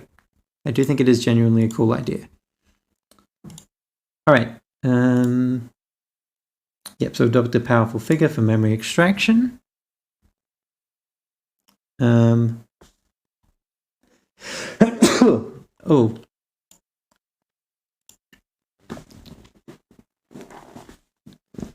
I'm wondering what could be... What else would Thought Thieves be potentially interested in doing? Because I could also see them potentially trying to protect someone from having their mind collected by someone else.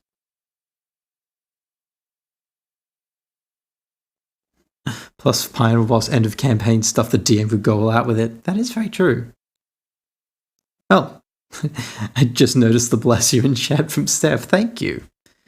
Thank you for the bless you on that, on my unfortunate sneeze. Yep, so abducting a powerful figure for memory extraction. Oh, I feel like this is where I have to start like looking through spells to figure out what spells work with like mind stuff. Because it would definitely be enchantment, because enchantment I think does memory modification. Where's modify memory? Yeah. Yeah, so enchantment's used for that. Modify memory is... Yeah, you change how their memories are affected. BRB, all good. All good, Kobold. Yeah, modify memory, synaptic static, mass suggestion. There's a lot of good options. What's synaptic static? Isn't that one that hurts people? Yes, it does. We don't want that. What's the psychic lance? Takes a bunch of damage, incapacitated. Yeah, it's alright. Fast friends, enemies are bound. The mind whip. Again, it's just more damage. Jim's glowing coin. When you cast a spell, you hurl the coin. Spot within range. It lights up an effective light spell, and each creature must succeed on a wisdom save or be distracted. Interesting, interesting. I need to read into more of these enchantment spells because some of these look really cool as an idea. Alright. Easy enough. Let us... I think I also now have an idea for an invitation. Okay. Because isn't there a spell also to protect you from like having stuff done to your mind too? There's definitely like a mind blanking spell. I think it's probably an abjuration thing. But anyway, yeah, maybe it should be something about like using some type of target as an opportunity to take out a rival. Because there would be other Thought Thieves around.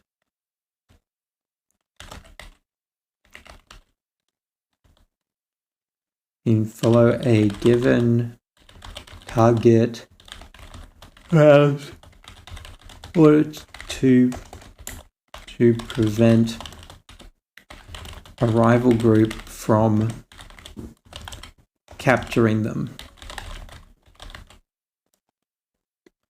I don't know yet what the other two will be, but we'll see. You've returned? Well, welcome back, Kobold. You haven't missed much. It's just been me kind of rambling. We'll come up with some other missions later. Method invitation, I already have an idea. I think, what is it? Animal Messenger can be learnt by basically anyone, right?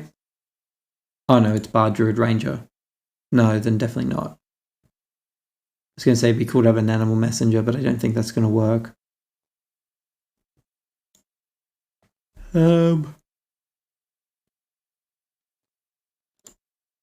Suggestion is not going to work for this. Charm monster, dominate. No, none of those are going to work. We'll just go with something simple.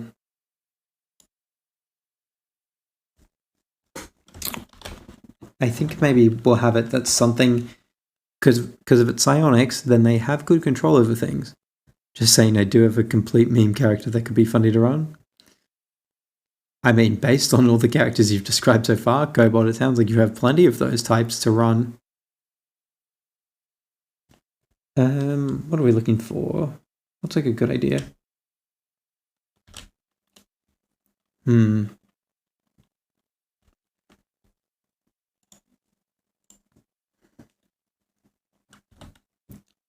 I know, a mind controlled rat drops a small scroll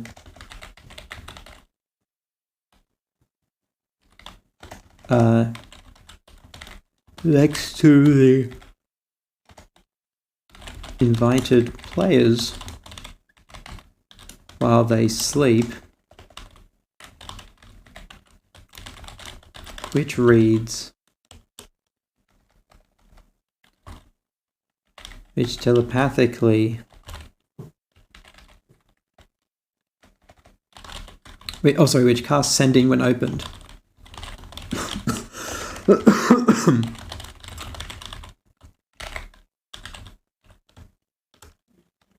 Actually, no, that makes no sense. It plays on the horny bar joke. Oh no, now I'm scared. I'm genuinely scared when you said that. Actually, you don't really need that.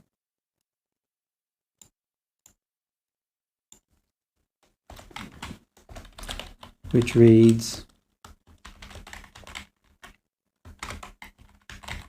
as follows.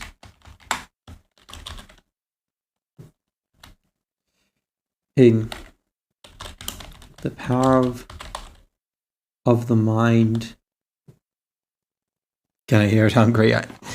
Don't worry, Steph. I think Hungry is about to tell us. I think they're just typing it up. The power of the mind is a tool that can be refined.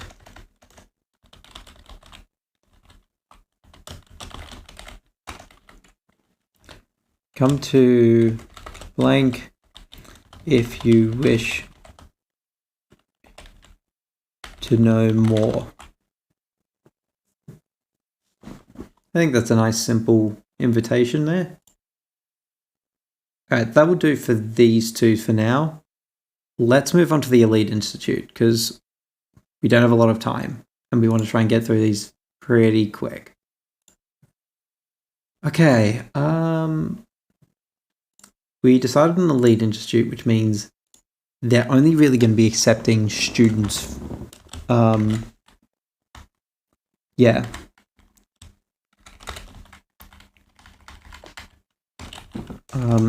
Only accepts members of the leading families, or the ruling families, we can say, as students.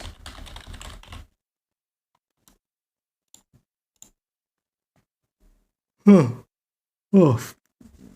man, I am yawn central tonight. What the heck is going on? I didn't think it had been that long of a day, to be honest. There's a tabaxi bard named Maury who performs in taverns to gain an audience and get her target drunk enough to go hang out in her room for the night, if you catch my meaning. Ah. That makes sense. That makes a lot of sense. It's funny, I have always been wanting to run entertainer background characters that aren't bards. And one of the ones I thought of doing, her whole goal in life is to lay one of every race to experience the world. Fair enough. That's definitely an interesting, lofty goal to have. But yeah, I remember one character I wanted to make was going to be an I think it was going to be a Genie Warlock who basically used and they were going to be a fire genasi who used who used basically fire and illusion magic to perform basically as a busker. And yeah, the whole point of them was that going to be, yes, they do have magic, but their main skills are in, entertainment and understanding people. That wasn't the plot twist I was expecting. That's a lot more wholesome than what I was thinking. And that bard sounds amazing. Yeah, no, the bard's a very clever idea. But yeah. definitely a plot twist that is definitely a bit more wholesome than one could expect. But yeah, that was just one idea. I have a lot of to be fair, she was going to be a weird character anyway because I kind of made it that that the patron, quote unquote, the patron that she had because of the fact that she was a fire genasi, was that her patron was going to be her Afriti father, and that basically it was quote unquote his gift to his bastard daughter, essentially. because let's be honest, he kind of owes her big time for, the abandonment. but again, needs to be the right time to run it. Needs to be the right time. Okay. This one I think can be led by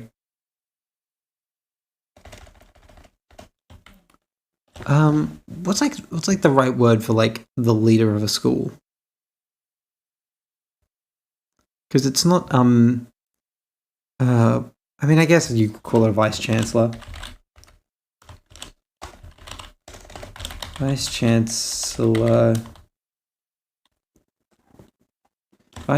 blank. A chaotic neutral human scholar oversees the day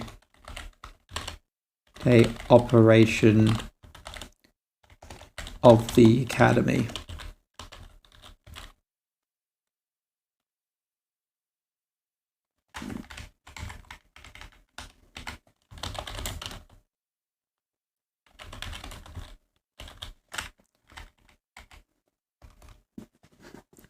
The principal? Yeah, I mean, yeah, I kind of think vice chancellor works better because it's of an academy, not like a high school or something. Want to know something funny that was completely theoretical? Oh no, where is this going, Kobold? Me and my friend were making jokes. The monster manual was a checklist, and it ended up trying to figure out to do liches, phylacteries, take animal souls. Oh my lord. It's scary how sometimes, Kobold, you really do think like my mate Michael. He would do that sort of thing. He figured out how to basically make a character or how to make a player character move, break the speed of sound. And it was an insane combination of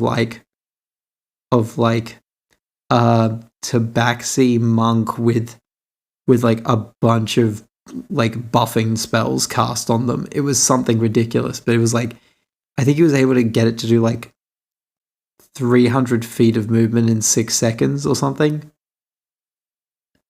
It was something completely ridiculous, and I was just okay, so you move basically faster than the human eye can process at times. The party who normally is run as a contact? Functionaries, instructors, wizened figures, infatuated tourists, spectral fragment. That seems a bit ridiculous.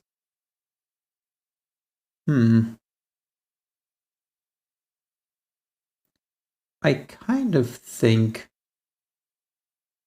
yeah, probably a secretary. Or even actually, I kind of think it'd be interesting to. Problem is, spectral fragment works well if it's not an Illigit Institute, but we'd probably have to run something different. Although Distant Observer could also work too. Yeah, the party is mysteriously sponsored by the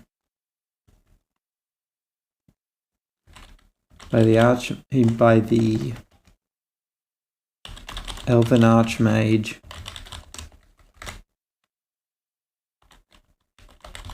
Whose office is it's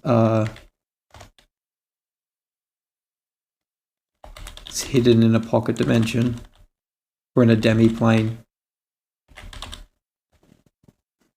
Turned into my bard falling in love with the Lich, who then falls for her, and the Lich tries figuring out a way that they can be immortal together. Ended with turning her into a vampire and running a farm outside the dungeon as his phylactery using animals instead of people to not draw attention. That's actually really funny, Cobalt. I love that as a resolution. That's pretty funny. Alright. What do we need to do next? Okay, so yeah, so I think yeah, we'll have the mysterious sponsor be an Archmage. And maybe they could be working against the Vice Chancellor. That could be an interesting one. Because again, this is something that could be a potential target for like assassins or other rogue organizations, and has the possibility of potentially also being the parties in to what's it called? To seek contact with other folks. I'm trying to remember, we did have our default contact, yeah. I wonder, do we get the mysterious sponsor to be the default contact? I kind of think we do. I don't like running, Ancient Beings as default contacts. It just doesn't sit right with me. Okay.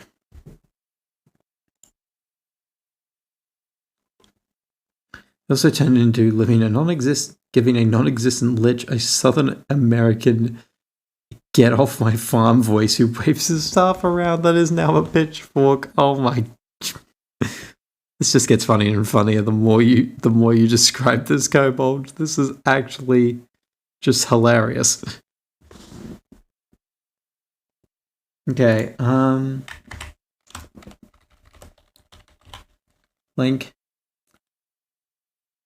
Link is Link believes that the Vice Chancellor may be becoming corrupted by something by a recent addition to his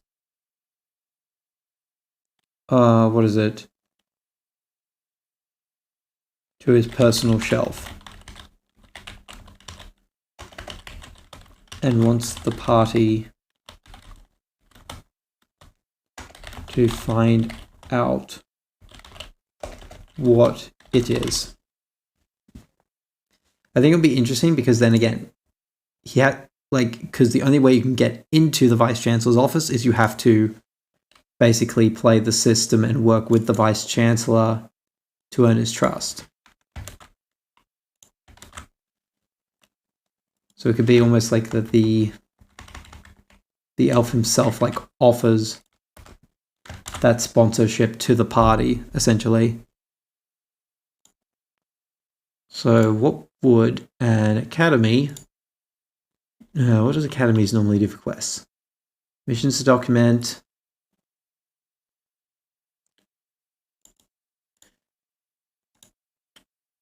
I think the first one will probably be to acquire a rare text from the remains from the ruins of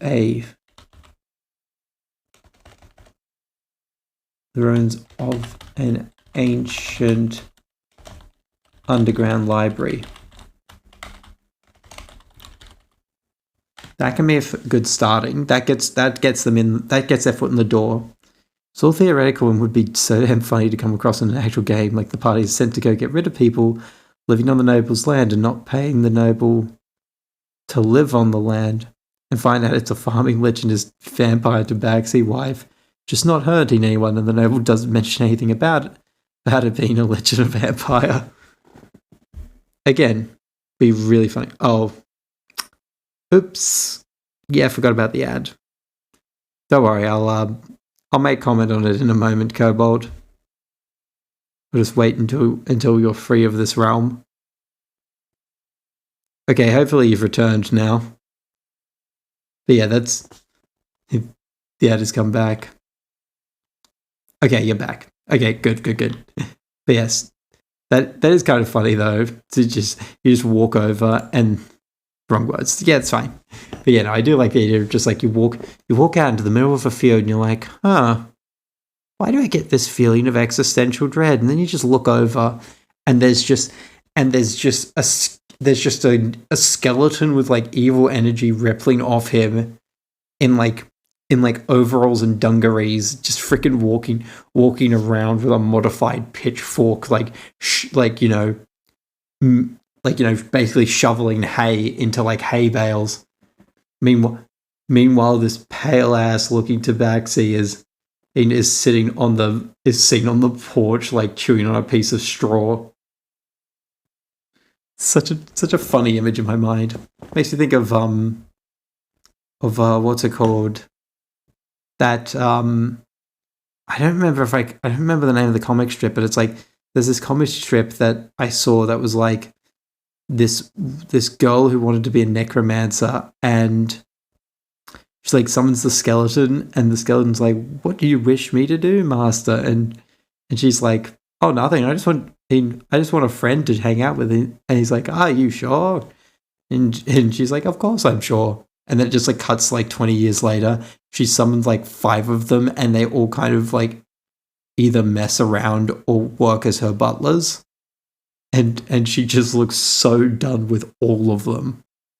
Like she has a look of, if I could unsummon you, I would. Yes. So yeah, rare text from the ruins of an ancient underground library. I think we could do... what's like a good one? Restoring them, exploring the origins of divinity. Some kind of just stuff that's all to do with just text. Again,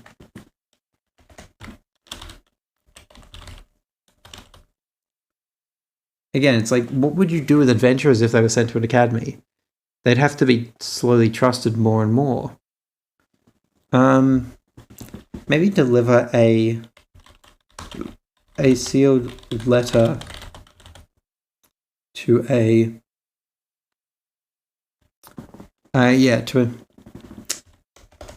anthropologist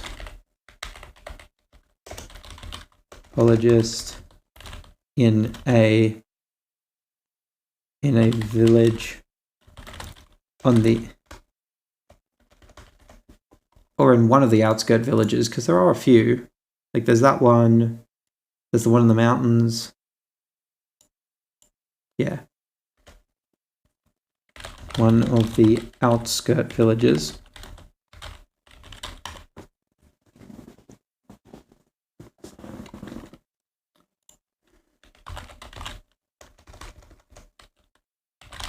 There we go. We can figure out more missions later.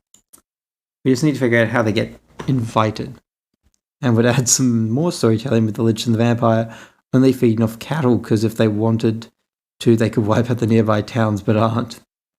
I mean, it would certainly make it hard for them to live a quote-unquote peaceful life, because half the time it's either going to be adventurers trying to kill them because they think they're just evil, or basically just having a bunch of like rogues spying on them because they're worried that at some point they're going to go mad and turn on the people. But I mean, again, it's a fun idea. I do like it. What's a good method of invitation? I guess, yeah, maybe like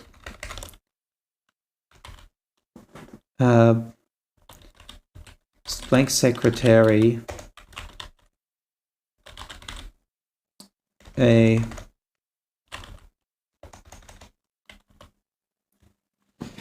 What would be their position?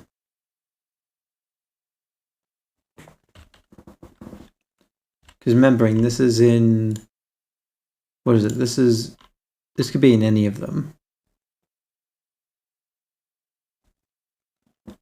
I don't think a gnome makes sense. I mean, gnomes are smart, don't get me wrong. But I just think it's someone who needs to be just as serious.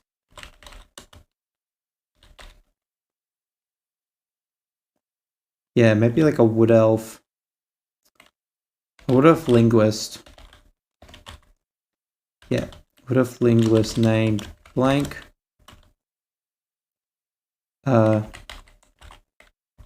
Knocks on the party's door and invites them to a private meeting with blank. We'll figure out names in a second, but I think this could be a good start for like, I think that could work as a method of invitation.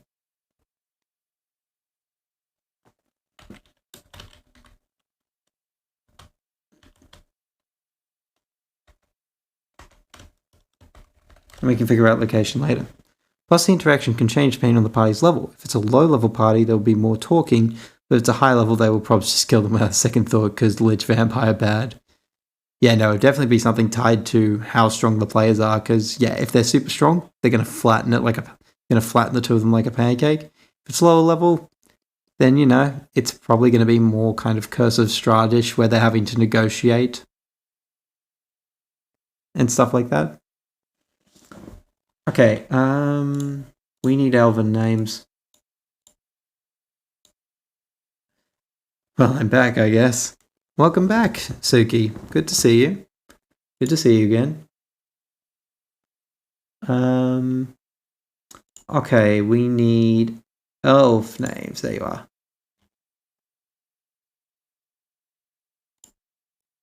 Fennerless Bronzegrove. I like that, actually.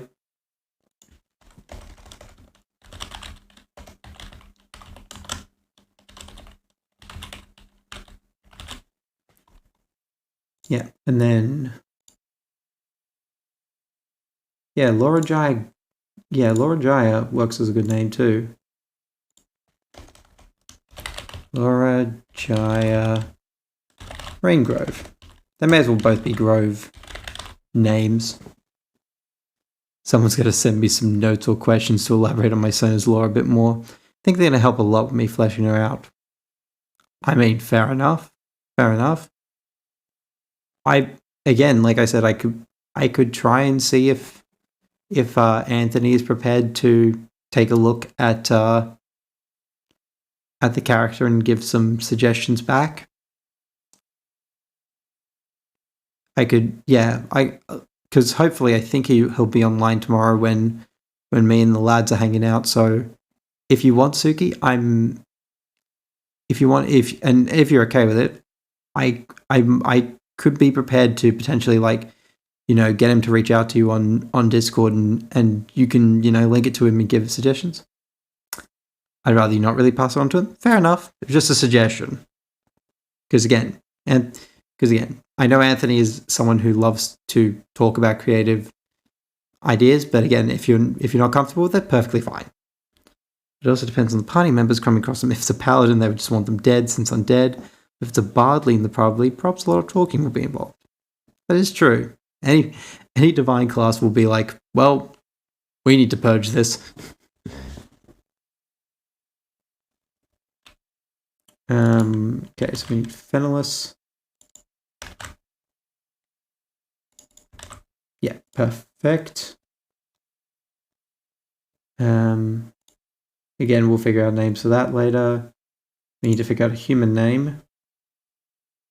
Thankfully, humans are relatively easy because they all use the same naming conventions. Okay. Bulldog Wolffly. Okay, yeah, we're going with that. That's such a good name. That's such a good name. I like that. Right, perfect. We just need a name for the Institute, which I'm thinking... I almost kind of want to make it,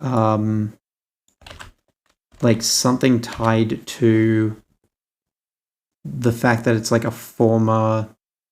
Well, that's tied purely to the Royals. I don't want to call it Crown Academy. That's very obvious. Hmm.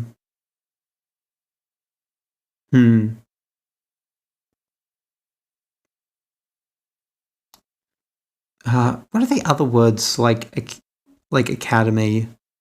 Like academy, college. What's like other words? I don't want to say institute either. Like that seems a bit on the nose. Maybe there's like a location name that I can use that might help here.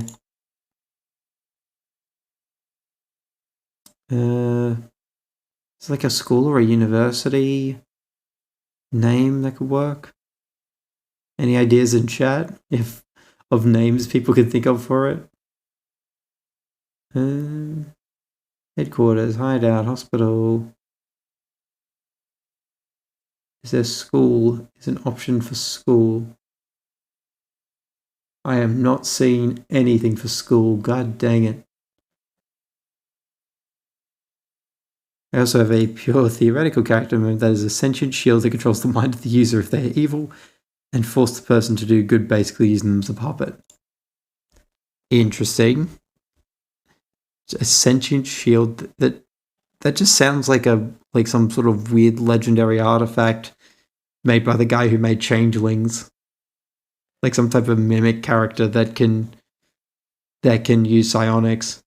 I mean, it's a cool idea, but it would have to be balanced a bit, I feel.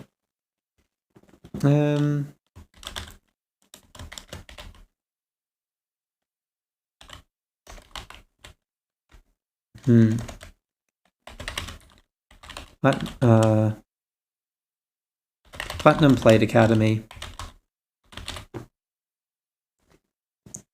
You want to talk busted? Oh god. Now you're just making me even worried, Kobold. Yeah, I'm going to go Platinum Plate Academy. That should be fine. Now we just need to do the Elder Dragon. Elder Dragon. Knowledge or power, wishes to gather creative wealth. Visions expanding and advancing years. Yep. I remember this.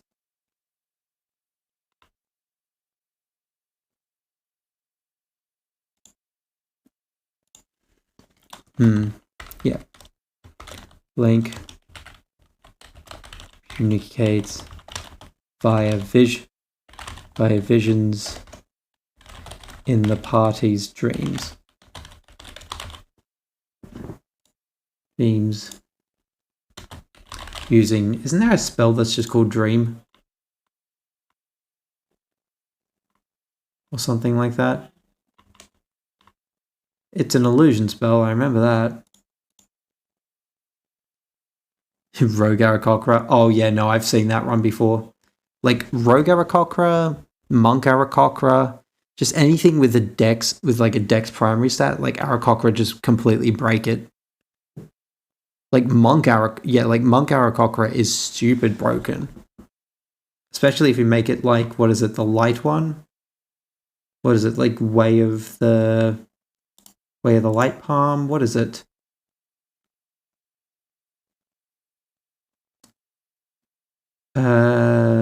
Not Open Hand. Way of the Sun Soul. Yeah, Way of the Sun Soul is disgusting for Aarakocra. Okay, Dream. Where is it? You know there's a dream spell. Show me dream. There it is. Yep, so target sleep messenger appears in times creams can converse as long as it remains asleep. Yep, so using the dream spell.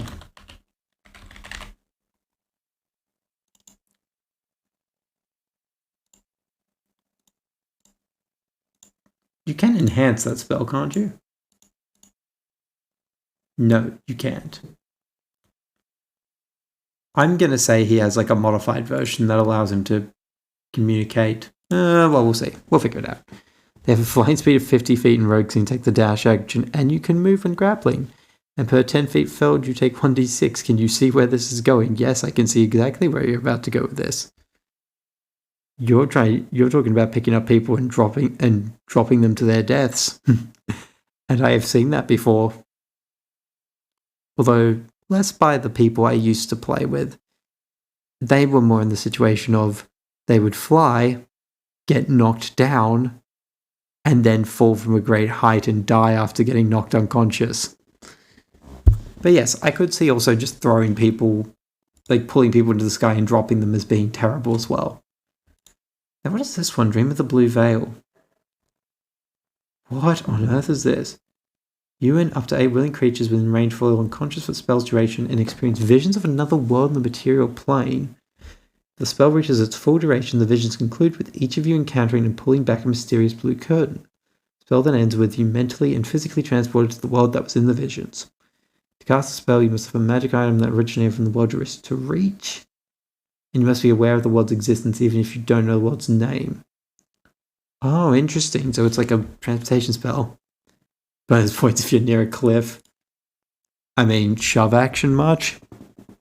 I remember that's how we killed the goblin leader once. We basically shoved him into a pitfall trap, which I nearly died in. I did this insane move where I managed to pull myself up out of the hole and then basically grab the goblin leader and throw him over my head and into the pitfall trap.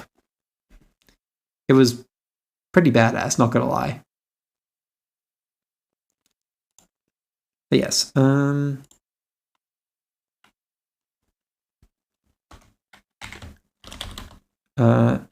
ancient. What's a? I feel like I have to remember half of what the dragons are capable of when it comes to. Because I know the dragons have magic, but I don't remember what they have in terms of their specialties. This is madness, madness. This is Sparta. I can't really scream. I don't want to get noise complaints, so that's the best you get for screaming out of me. There's one character I really like the idea of. Okay, go on, Kobold. You have my attention. Skip chromatics. Where are the... where's the metallics? Because they're going to be important for this. Because we have a bunch of evil organizations. I want to have at least one thing that's good. Trying to remember. Yeah, I know about them. Brass heads are fine by... Are they the social ones? Yeah, brass I think was the one I run before. Bronze are the ones that live underwater. I want to say it's... I don't want to use bronze because I've done that before. What about copper? Pranksters, joke tellers, riddlers. Brow plates showing of eyes. Where's the notes on them? Appreciates wit, a good joke, humorous story, or riddle. Becomes annoyed with any creature that doesn't laugh at its jokes. Jeez, tough crowd. They're a changeling rogue / druid. Their main goal is to break into more and more deadly locations. Okay, yeah, that's a pretty solid idea. I like the idea of that. Being captured is just another door that needs opening to reach their end. I mean, they certainly sound determined, whoever they are. But yeah, that sounds pretty fun too.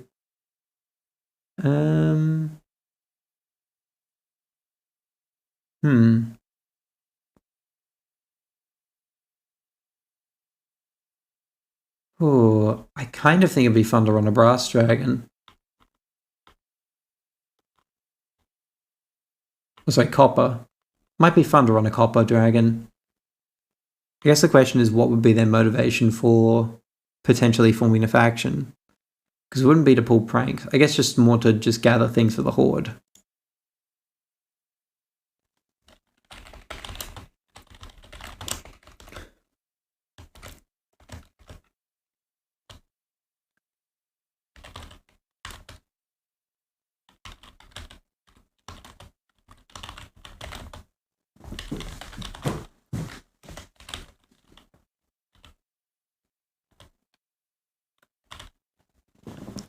Their main wild shape form is a spider, since no matter how locked away or impenetrable your vault is, a spider is always there.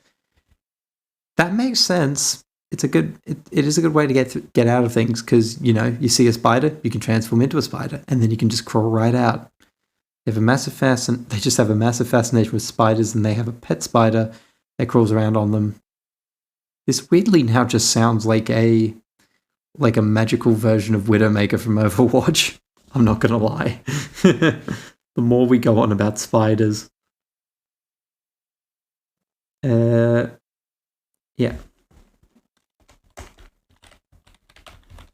Across the continent of Strateros. Because what is it? The dream spell. Does the dream spell have a limitation? I feel like it does. Where is it? Dream spell. Give me the dream spell again. I think it has a limit to who you can reach with it. You like that comparison, Kobold?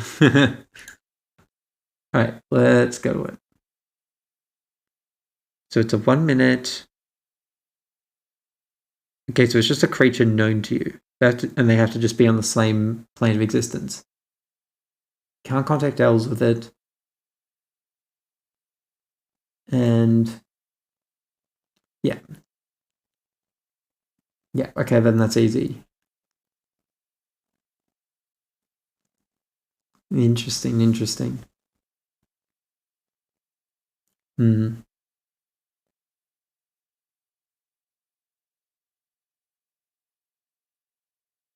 looking. Yeah, so I think that's fine. Yeah, well, we can work with that. We'll use that as the main form of communication. Because it also makes sense, because this is a bard spell. And if we're working with copper, then copper works with bards. Not gonna lie, I wasn't even thinking of Widow when I made the character. I was mostly thinking about the imagery of guards overlooking the spider on the wall, because why would they think it's someone trying to break in? I mean, that's also another way to look at it too. But yeah, no, just whenever like you hear like the idea of like, you know, just anything to do with spiders, like my first thought either goes to like Widowmaker or Black Widow from the Avengers, because those are like the most common ones. Like the only other one I can think of is like what is it, the Rachnos Queen from that Doctor Who episode, the wedding one, which I can't remember the name of. That wedding episode. Several teams of interest cross continent. Yeah, so that's fine.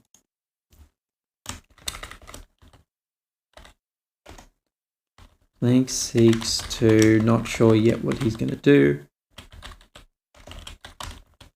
Contacts bards and good aligned, because Copperlick dragons are good aligned, right? They're chaotic good, yeah. So they don't mean any harm. Good aligned adventurers.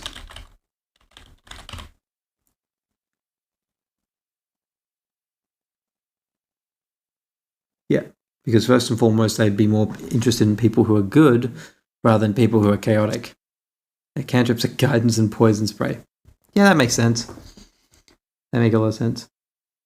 Also, just curious, what alignment do you think Suki would be? Oh, it's a very good question. Based on personality, I would probably say, because it's an eldritch goddess that likes hanging around with mortals. Given she's super kind, protective of her friends, yet devours entire realities. I mean, with that said, I'd say like probably similar, like Copper Dragon's probably like chaotic good, chaotic neutral. would be my guess. Definitely on the chaotic spectrum, but I think either good or neutral depending on how much of a swing it is. But probably more likely chaotic good if I had to guess. First level spells are cure wounds, speak with animals. Yeah, it makes sense, being able to heal yourself or someone else, and then being able to use animals to do a little bit of bidding. Not much, just a little bit. Okay, yeah. So we'll figure out what that dragon's intentions are. I also kind of say she's chaotic as well. Well, I'm glad we can agree on that at least, Suki.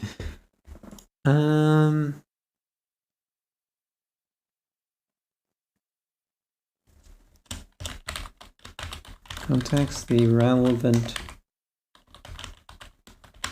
party member in a dream one night, taking the form of a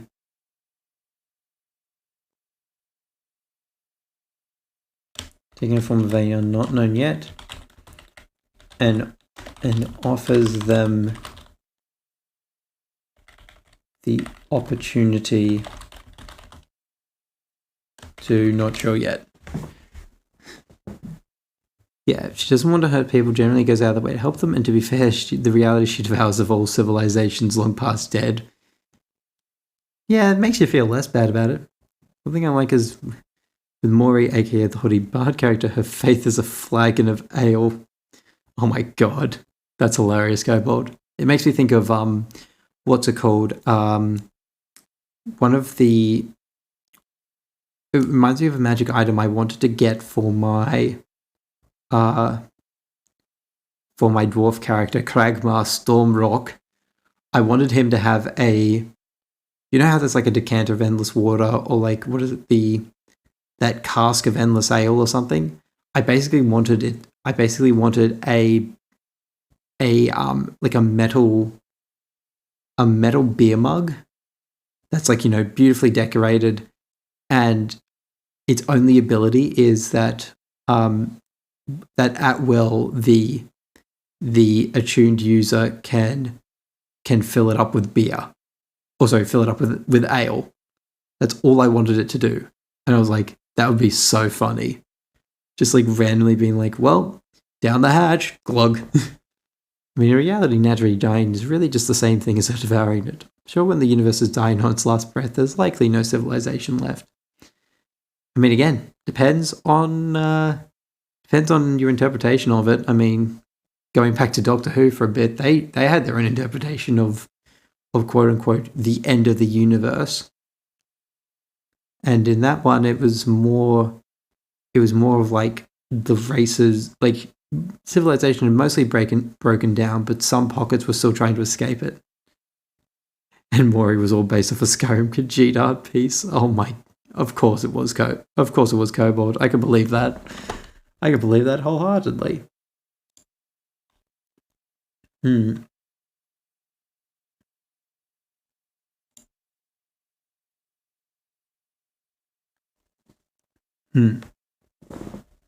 Offers them the opportunity to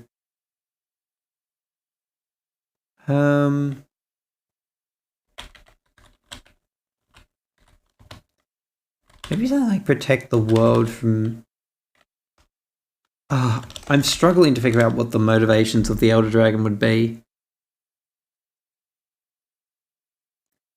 Like, I'm trying to figure out what on earth this thing would get them to do.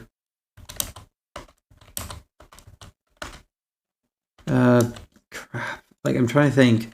Because copper dragons, they're tricksters, but they have reasons for collecting. But I'm trying to think, what would make them want to collect? Where when it comes to sharing possessions, if other creatures seek a specific item, they won't admit to possessing it.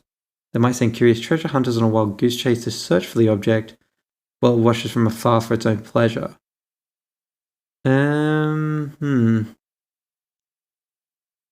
I feel like it could be something mundane, but also something just as important. Oh. If there's anyone in the chat who actually knows, like, how to run dragons a little bit better, feel free to speak up. I genuinely am struggling to think, like, what kind of motivations a dragon would have. Like, what quests would you have? Aspects of an organization. Specialized skills instrumental to assembling components for a magic ritual. I'm wondering if maybe it's something more. Maybe it could be something as simple as just they want to like create their own demi-plane to live in. Maybe because it's possible it's like they live out in the mountains. Because keep in mind it's on Strateros. It's possible they could live in the mountains. Now I wonder, what D&D dragon do you think Suki is closest in personality to? I'll be honest, I'd probably say, no, not bronze. What is it? Yeah, brass. I'd definitely say brass, because brass are like, they literally engage in conversation throughout its life, and they are, they try and engage in a lot of conversation. They like hanging out with other creatures, and, their main thing is that they enjoy conversation. I know she isn't a type of dragon you see in D&D, but I'm just curious. Yeah, no, I definitely think brass dragon would be my first pick. Second pick maybe being, was it copper? But more likely brass, just because of the talkative nature and the goodwill of the brass dragons. I did actually make a D&D character based off a Skyrim character I had made and gave a whole backstory. I mean, it's definitely good influence to go off something like Skyrim. I never really did that. I mainly just kind of went with just these random ideas that came out of my head. Because again, I can just generate random things like nobody's business for some reason, and I don't understand why. Yeah, I think she's close to a brass one. Yeah, I definitely think so too. In terms of personality, yeah, I agree. Okay, so I'm struggling to think what kind of like goal they would have. Like demi-plane doesn't seem right, especially because they're witty.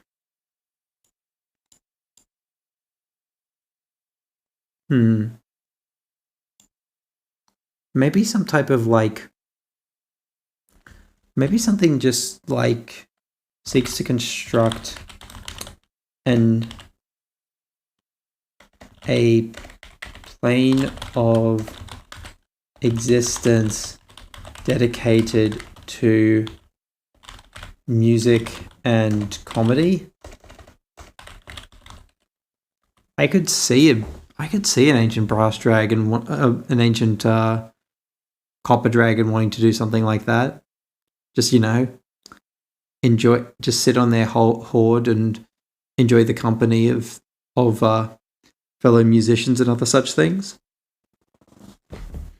Like they don't need an insane goal.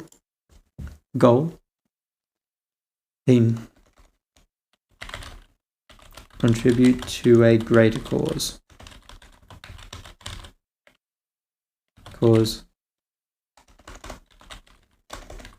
With the promise of reward.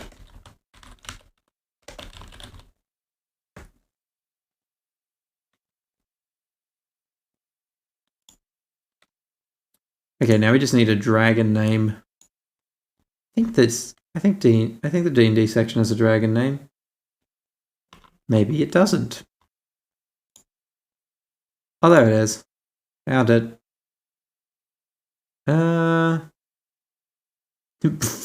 Eater of bunnies, what? I like Ralzeron. Ralzeron is a good name. In Skyrim, she's a Khajiit vampire pyromancer, so in D&D I made her a tabaxi sorcerer, specializing in fire, and if the DM lets me, I'm going to make him a vampire. Hell yeah. That's pretty neat, actually. Yeah, I remember running one of my Genasis as a pyromancer. I had it that essentially her two main schools of magic were evocation and illusion, because like based on the idea that heat creates mirages. What page are dragon personalities on? I don't know this because I don't think Monster Manual gives page numbers, but it is in the dragon section of the Monster Manual. That's where you can find the personalities for the chromatic and the metallic dragons. However, I don't know where you would find it for the gemstone dragons. I'm struggling to find that in Fizban's treasury when I read it.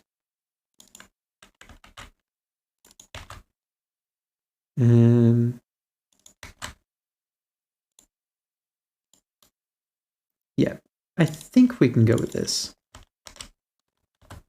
There we go. We also need a good name for this faction. Something that's light-hearted but also semi-serious. What could be something that could work with that?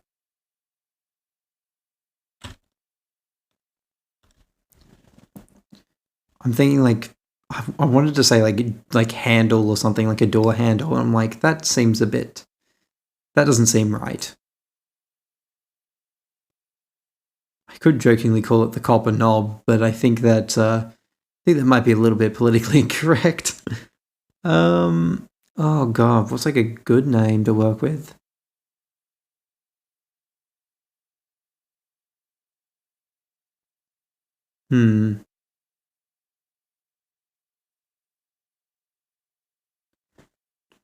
I don't want to call it like the copper loot. What am I thinking?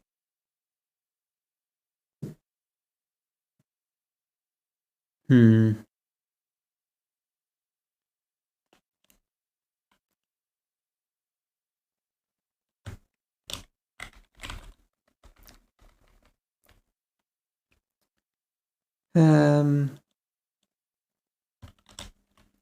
going to call them the dulcimers of...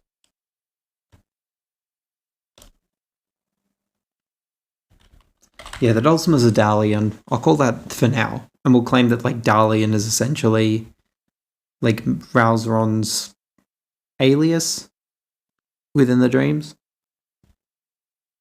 The backstory for Skyrim is that they were a guard for a traveling Khajiit caravan and vampires attacked. Turned her into a vampire. The caravan was willing to keep her around because she's basically family, but she left during the night, leaving to hunt down the ones who turned her into the monster she is, and won't stop till she eliminates all undead that would harm people so she can finally rest. That's a pretty good backstory, actually. I like that. Makes me think of the Fire Genasi character backstory I had, where essentially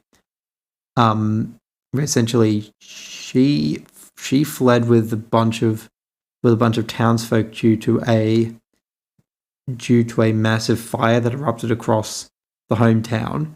They ended up camping in a forest overnight. They all got killed except for her. She was then kidnapped by a shadow demon and basically used as a puppet for entertainment. And then the only way she managed to escape from the shadow demon was she essentially absorbed a shadow into her body in order to use its abilities and escape. And because of that, she's slightly more unhinged than your average person. And it also works well into the sorcerer subclass, which is the shadow magic one. But yeah, that's kind of what it just made me think of.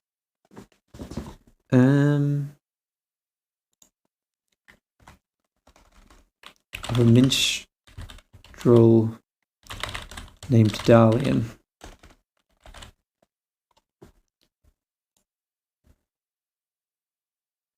And in Skyrim, vamps are weak to fire, so her being a pyromancer was just perfect. I mean, makes sense. Makes sense for vampires.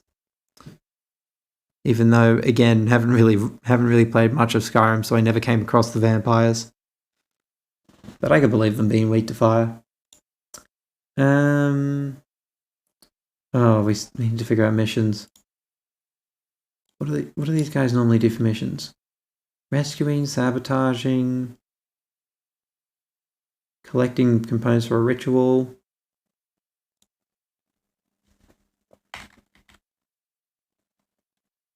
Yeah, maybe something like extract from a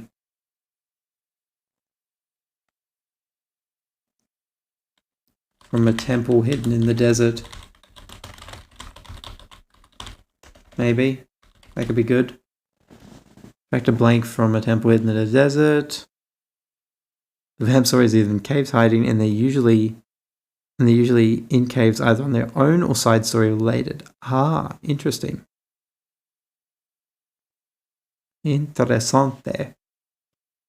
Yeah, so extract. Yeah, so they can extract some type of item from a temple in the desert. I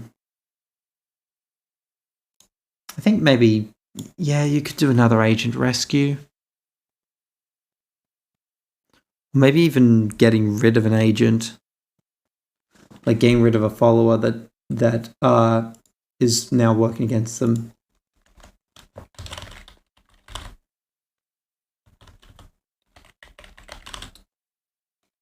Capture a former follower who is attempting to... And is that apparently Suki also shares some traits with Amethyst and Moonstone dragons? Ah, interesting. I'm glad your research has borne some interesting fruit, I guess, in that regard, Suki. Capture a former follower who is attempting to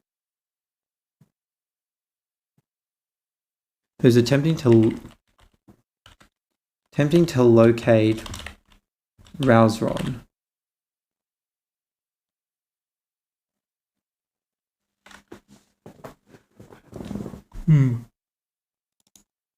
Maybe not locate. Maybe it needs to be something a bit more ominous.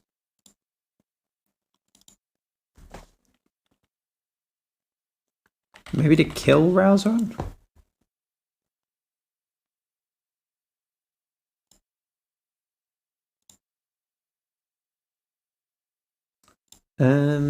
What else would there be? Apparently those two dragons are from Fizzbands, though. Yeah, no, Amethyst and Moonstone are both from Fizzband's treasury. I remember that.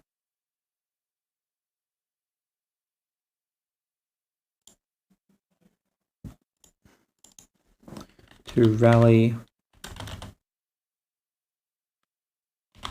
a small party of adventurers to kill Rousron. But honestly, it's not quite like she shares all the traits of the dragons. Well, yeah, nothing's going to perfectly share the traits of the dragons. There's one joke between me and a friend with a Hero Forge and Baldur's Gate 3 characters I made. Interesting. What might the joke be, Kobold, if I may ask? It's interesting to see the similarities. Yeah, no, it definitely is. Like, especially because, you know, you're kind of having to compare these two, like, these predefined archetypes, and you're thinking, I wonder if this could influence the way I design stuff in the future. I mean, that's kind of what reading through the source books does. It is a guide that may be useful, may not be. It's up to you. I'm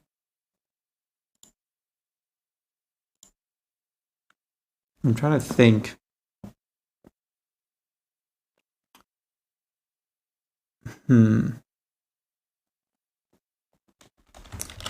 Let's see. Convince the famous but blank to perform at blank tonight for Rousron's entertainment. I think that could be a really good one. Baldur's Gate 3, my friend made a tiefling warlock named Tim, so I made a tiefling sorcerer named Tav, then made a Hero Forge character named Tam, and now we made the lore that they're all related but all have different alignments and personalities. Yeah, that's pretty funny. I love the idea of like maybe having like a pair of like tiefling twins named Tim and Tam, and when together they're both like, you know, failed merchants who attempted to try and create tried to create chocolate wafers and sell them to people. There's a really loose attempt at an Aussie Tim Tam joke. I think I just have Tim Tams on the brain because I had a couple of them tonight and they were very nice. Granted, they were chewy caramel and they came straight out of the fridge, so the caramel was rock solid. But again, Tim Tams are just so nice. As my friend said about my Hero Forge creation, LMAO, he looks like their cousins who was the champion of the Demon Pro Bowling League. Never have I thought the phrase Demon Pro Bowling League would be something I'd read tonight. Guess I shouldn't be surprised. But yeah, all right, we've done a decent job actually of getting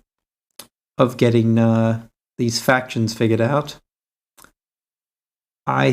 So I think actually we'll leave it there. I might come back to this later off stream just to kind of refine these ideas down, figure out names and stuff where I can.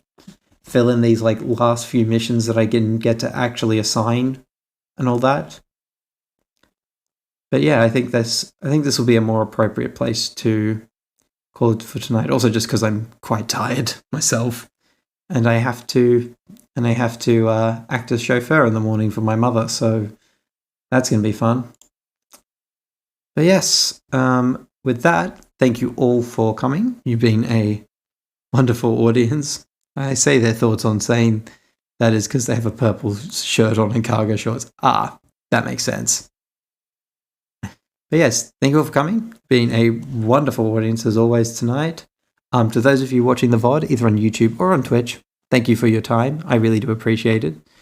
Special thank yous, of course, go out to Steph Things, Suki the Dragon, and Hungry Kobold for popping into chat and making this a fun time.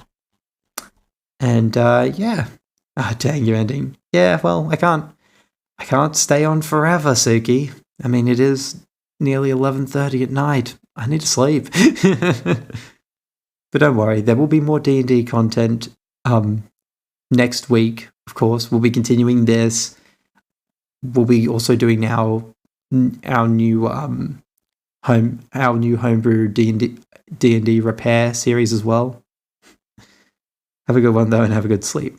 Well, thank you. You have a good day, night, wherever you are, Suki. And yeah, thank you for popping by.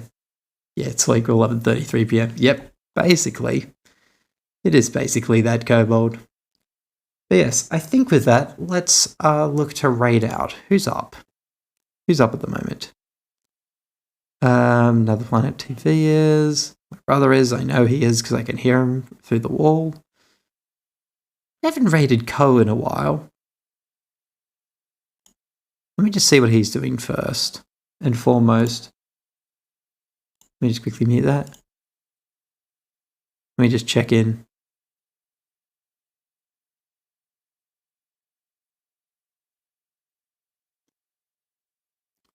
Yeah, he's just looking to be having fun on Minecraft. Yeah, let's go raid Ko. Let's go give him some love. Oh wait, why did I close the raid window if I was going to raid him? Alright. Everyone load in for the raid. I'm going to take us to our ending panel. I should probably also cut the music quickly. There we go. And ending panel. There we go. But yes, with that, thank you once again. Thank you all for coming. Go. As always, our raid message shall be pub crawl with our usual emotes if you're a sub. If not, pick whatever combo of emotes you like. I don't mind. This is our usual raid message, but again, just the pub crawl is the main part of it. But yes, thank you all for coming. I wish you all a very pleasant evening.